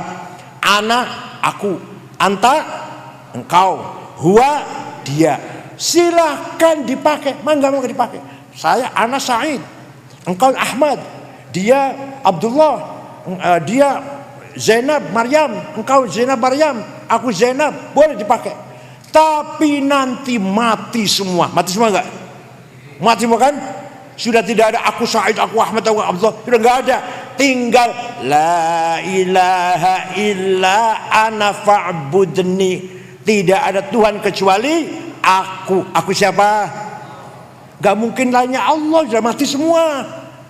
Gak mungkin maksudnya di situ aku Ahmad atau aku Said atau aku Abu Bakar, sudah mati semua kok. Tinggal aku siapa? Aku Allah. Ay la wujuda illa ana. Tidak ada yang ada kecuali aku. Artinya la ana illa ana. Tidak ada aku kecuali aku. Tidak ada aku kecuali aku, yang lain sudah enggak ada, tinggal aku Allah. Paham? Nomor 2, anta, engkau. Silakan. Engkau Bakar, engkau Hasan, engkau Abdullah, engkau Ahmad, engkau Zainab, engkau Maryam, engkau Tuti, engkau Dian, mati semua. Tinggal engkau satu yang tidak mati. La ilaha illa anta subhanaka inni zalimin. Tidak ada Tuhan kecuali engkau. Itu artinya la wujuda illa anta. Tidak ada yang ada kecuali engkau. Itu artinya la anta illa anta. Tidak ada engkau kecuali engkau. Satu lagi, huwa, dia Ahmad, dia Harun, dia Hasan, dan seterusnya, dia Tuti, dia Dian, mati semua. Tinggal dia satu yang gak mati. La ilaha illa huwal hayyul qayyum. Tidak Tuhan kecuali dia. Artinya la wujuda illa huwa. Tidak ada yang ada kecuali dia. Artinya la huwa illa huwa. Tidak ada dia kecuali dia. Jadi yang sesungguhnya aku siapa? Jawab. Yang sesungguhnya aku siapa? Yang sesungguhnya engkau siapa? Yang sesungguhnya dia siapa? Kita teh pakai ini pinjam. Apa kitanya apa? Aku Said pinjam ini. Maunya berapa tahun pinjamnya? Jawab. Maunya berapa tahun pinjamnya? Gak jawab. Maunya berapa tahun pinjamnya? Eta teh miliknya Allah, eta teh aku, engkau, dia itu miliknya Allah. Kita itu pinjam, maunya berapa tahun pinjamnya?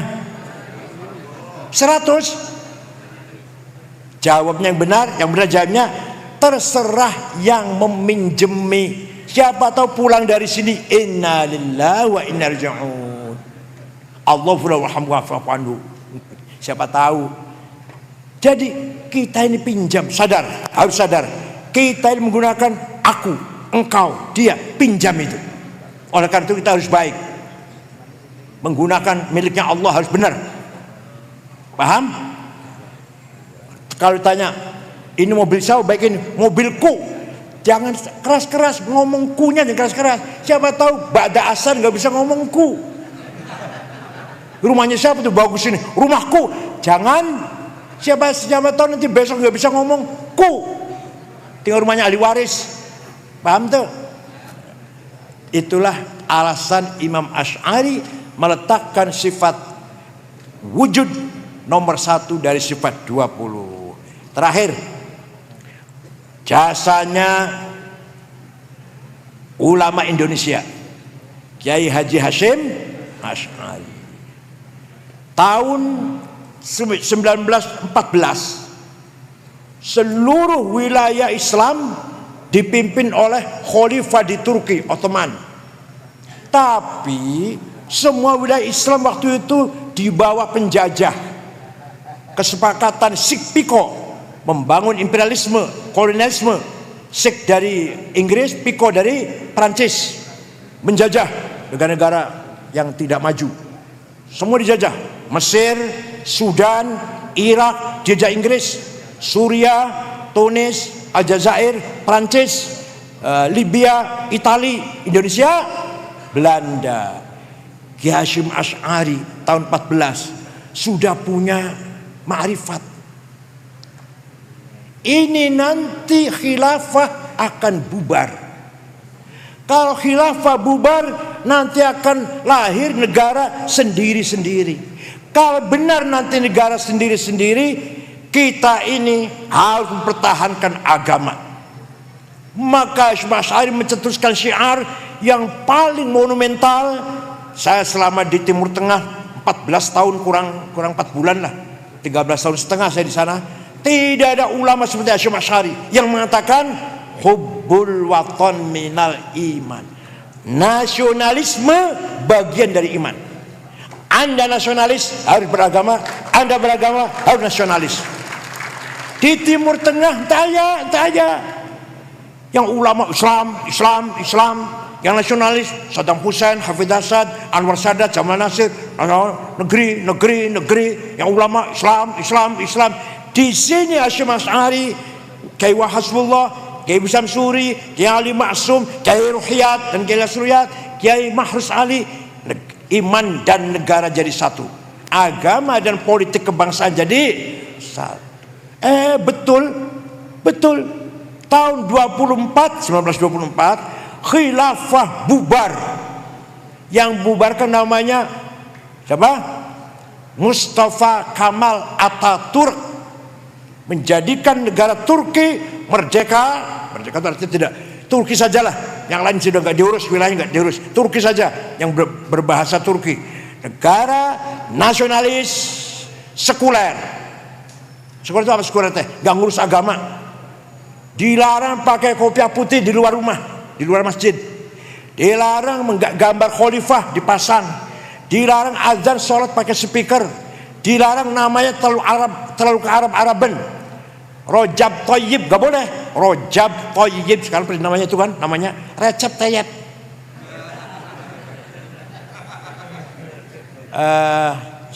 Khadijah Cetice. Khadijah Cetice. Gak boleh, Khadijah itu Arab itu. Muhammad Mehmet Muhammad itu. Alija.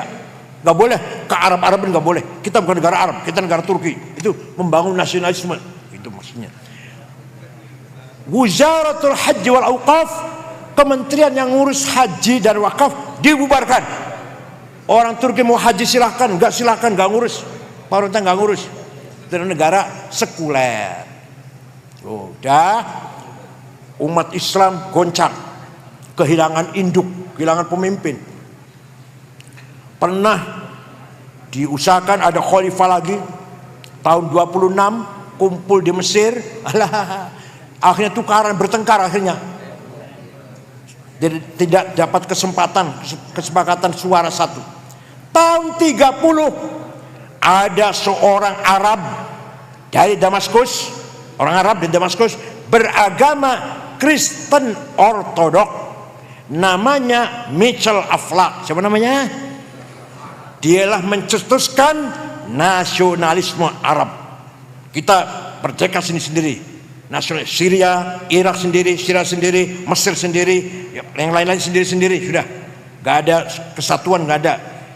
Berjuang memerdekakan tanah air kita melawan penjajah Prancis. Mendirikan partai namanya Ba'ath. Partai apa? Nasionalis, sekuler, sosialis. Mengkader pemuda-pemuda Arab. Dari Irak misalkan Hasan Bakr, nanti diteruskan oleh Saddam Hussein, Toha Yassin Ramadan, Tariq Aziz. Dari Syria Abdul Karim Qasim, nanti diteruskan oleh Hafid Assad. Dari Mesir Muhammad Najib, Saad Zaglul, diteruskan oleh Jamal Nasir, Anwar Sadat. Dari Libya Abdul Salam Jalud, diteruskan oleh Muammar Gaddafi. Dari Tunis Habib Bourguiba, Aljazair Boumediene bin Shadli bin Jadid, Boudiaf, dan seterusnya. Itu semua nasionalis partai Ba'ath. Dari Sudan Ja'far Numeri. Walhasil pemuda-pemuda ini kader aktivis partai nasionalis Ba'ath, sosialis, sekuler, nggak ngurusi agama, nggak ngurus agama, nggak melarang, tidak anti agama, tapi nggak diurus agama, itu namanya sekuler. Kalau anti agama sih ladiniyah, ilhad, bahasa Arabnya ilhad, ladiniyah. Ini nggak anti agama, tapi tidak ngurus agama, nggak penting agama itulah, nggak penting ada agama atau enggak. Nah, disinilah lama kelamaan para ulama sadar kita pun harus bangkit. Maka tahun 37 ada seorang ulama Ahlussunnah Jamaah keluar Al-Azhar asli Maroko, namanya Hasan Al-Banna. Siapa? Mendirikan partai Ikhwanul Muslimun. Ahlussunnah tawasud. Enggak radikal, enggak ekstrim. Tahun 42 ada pemuda Ikhwan Banser lah kira-kira membunuh Perdana Menteri Mesir, dibunuh, namanya Najrossi. Hasan Banna marah sambil nangis. Bukan begini yang saya maksudkan bangkit, bukan begini namanya Nahdlatul ini, bukan begini. Kamu bukan bunuh Najrossi, bunuh saya kamu ini. Betul. Tahun 44, 2 tahun kemudian atau 1,5 tahun kemudian Hasan Banna dibunuh. Setelah sampai dibunuh, ini. Maka hati-hati milih ganti, hati-hati milih ganti ini. Ya Kang Adang ya, milih pemimpin ganti harus hati-hati. Nah, setelah Hasan Banna mati, gantinya Sayyid Qutb. Sayyid Qutb bukan Al-Azhar, keluaran Cairo University. Beliau menulis kitab Ma'alim fit Thariq. Isinya apa? Saling kasadah. Semua ideologi yang tidak dari Islam jahiliyah. Apa itu? Komunisme, kapitalisme, sosialisme, nasionalisme, jahiliyah. Jadi kalau Hasyim Asy'ari hubbul watan iman, sana hubbul watan minal jahiliyah. Sehingga Ikhwan Muslimin menjadi partai radikal. Tahun 65 mencoba kudeta Jamal Nasir, gagal. 6 orang pemimpin Ikhwan digantung di Square, Tahrir Square. Hasan Banna, Said Qutb bukan Hasan Banna, sudah mati. Said Qutb, Husain Hudaybi, Umar Tilimsani dan seterusnya, digantung 6 orang. Kiai-kiai kecil juga dibunuhin lah yang melawan Jamal Nasir. Ikhwan dilarang dibubarkan, tidak bubar. Ada yang lebih radikal lagi, namanya Jamaah Takfir wal Hijrah, didirikan oleh namanya seorang Syukri Ahmad Mustafa. Apa ideologinya? Semua kafir kecuali mereka yang gak kafir. Al-Azhar itu kafir semua. Ulama-ulama Al-Azhar yang hafal Quran adalah kafir semua kecuali mereka. Inah yang kemudian pernah berhasil membunuh Menteri Agama Husain Hadzabi dan membunuh wartawan senior Yusuf Asy-Syibai. Puncaknya tanggal 6 Oktober 91 membunuh Presiden Anwar Sadat. Setelah membunuh Anwar Sadat, ganti Presiden Husni Mubarak, mereka dikejar-kejar, dihabisin, tapi tidak habis. Di antara mereka ada yang lari ke Afghanistan, namanya siapa namanya? Zahrawi. Zahrawi lari ke Afghanistan, ketemu dengan Abu Bakar Ba'asyir, siapa lagi? Abdullah Sungkar, siapa lagi? Bin Laden, mendirikan Al-Qaeda. Dilatih perang, dilatih pasang merakit bom, dilatih caranya ngebom oleh Amerika yang latih karena melawan Soviet. Begitu Soviet sudah lari, senjata tanya untuk orang Soviet malah diarahkan ke majikannya, ke Amerika malah musuhnya.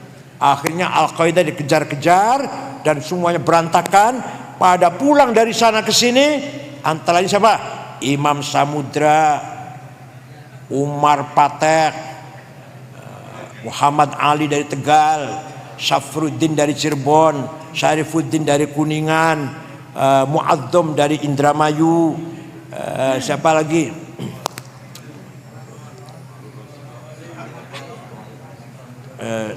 Imam Samudra dari Banten, Amrozi, Ali Ghufron, Mukhlas, itu kakak beradik itu saudara dari Lamongan, dari Pasuruannya Salim bin Mubarak At-Tamimi.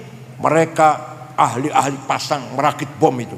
Pulang dari sana karena di sana sudah dikejar-kejar, tangannya gatal ingin ngebom, maka terjadi bom Bali dan seterusnya. Orang Tasikmalaya juga ada yang ikut lah. Ada. Saya tahu alamatnya di sana, saya tahu. Di kota. Walhasil itulah cikal bakal radikalisme di dalam gerakan Islam. Kemudian ada lagi anak muda umur 22 tahun, anak Jordan tapi tinggalnya di Tel Aviv, namanya Mus'ab Zarqawi. Oleh pemerintah Yahudi Israel disuruh mendirikan organisasi namanya ISIS, mendeklarasikan negara Suriah Irak Islam, negara Islam Suriah Irak. Orang Indonesia banyak tertarik pada pergi sana, lebih dari 1.000 Indonesia ke sana itu, istrinya dibawa, malah tanahnya dijual, kekayaannya dijual untuk pergi bergabung dengan negara khilafah.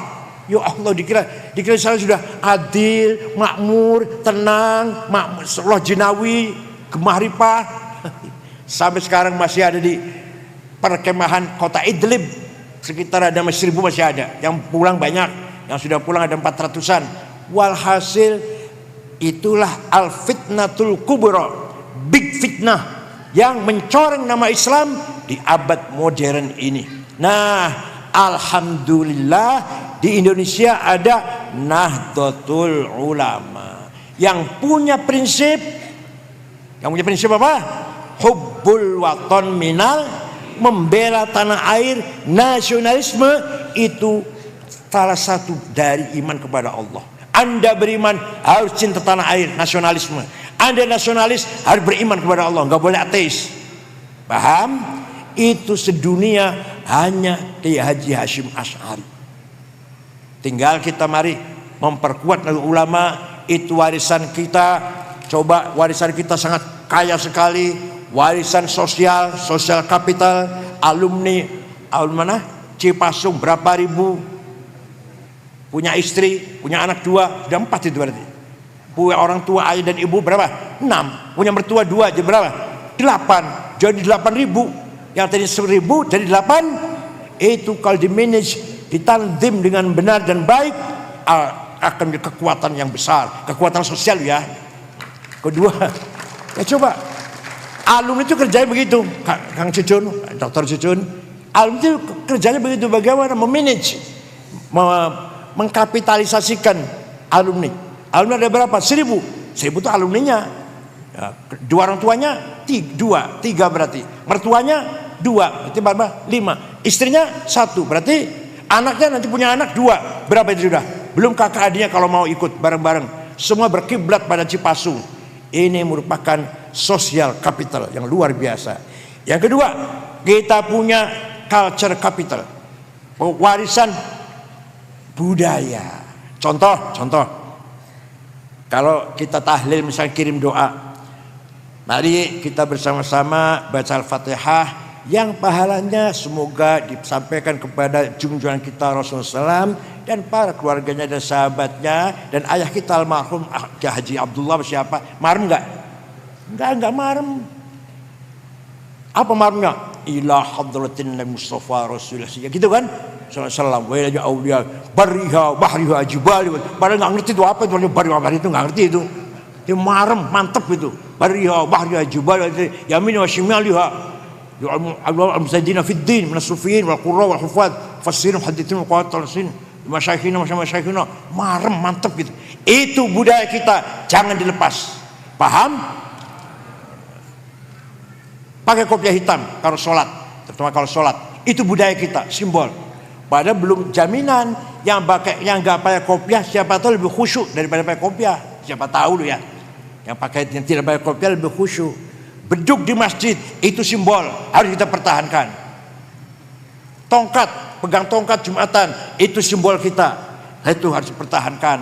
Wirid ba'da sholah, aurat ba'da sholah, budaya kita, culture kita harus kita pertahankan. Maulid Nabi, haul, ziarah kubur, tawassul dan sebagainya, semua merupakan as-salawat, kekayaan yang luar biasa yang harus kita pelihara. Paham? Dari situ nanti kita bisa berbuat banyak dalam rangka memanage, mengatur kekayaan masyarakat kita. Coba si Ahmad dan si Toto hari Selasa bertengkar, hampir bunuh-bunuhan. Malam Jumat tahlilan bersama, salaman tuh. Salaman. Malam Senin ada tahlil lagi di rumahnya Pak Lurah, kepala desa tahlilan. Malam Senin ketemu lagi, salaman tuh. Udah selesai. Dikit lagi ketiga kalinya malam Rabu ada tahlil lagi di rumah Pak Haji Hasan. Ada Maulid Nabi di sana, salam lagi ente. Ya Allah, merupakan cara silaturahim, komunikasi, memperkuat ikatan sosial kita yang semuanya bisa dipimpin oleh Kiai Ajengan dan insya Allah ajengan-ajengan ini memimpin umat dengan lillahi ta'ala. Bagaimanapun kalau Kiai pesantren masih ada ikhlasnya, walaupun agak berkurang sih, merosot ikhlasnya, masih ada ikhlasnya. Tapi ya, coba berjam-jam memelihara santri, berjam-jam. Kalau dibikin bisnis berapa untungnya itu? Malah kalau lagi bisnis, Kiai lagi bisnis, azan berhenti dulu kok. Betul nggak? Kiai itu kalau misalkan mau jual apa, bisnis tawar menawar, mau dimakmur, azan sholat dulu. Coba, bagaimanapun kalau kita yang pegang, insya Allah masih ada idealismenya, masih ada ikhlasnya. Pokoknya selama masih kekuatan Nahdlatul Ulama ada di Indonesia, agama Islam tidak akan bubar, Indonesia pun tidak akan bubar. Insya Allah. Syukran wa dumtum fil khair barakati wan najah. Wallahu a'lam. Wassalamualaikum warahmatullahi wabarakatuh.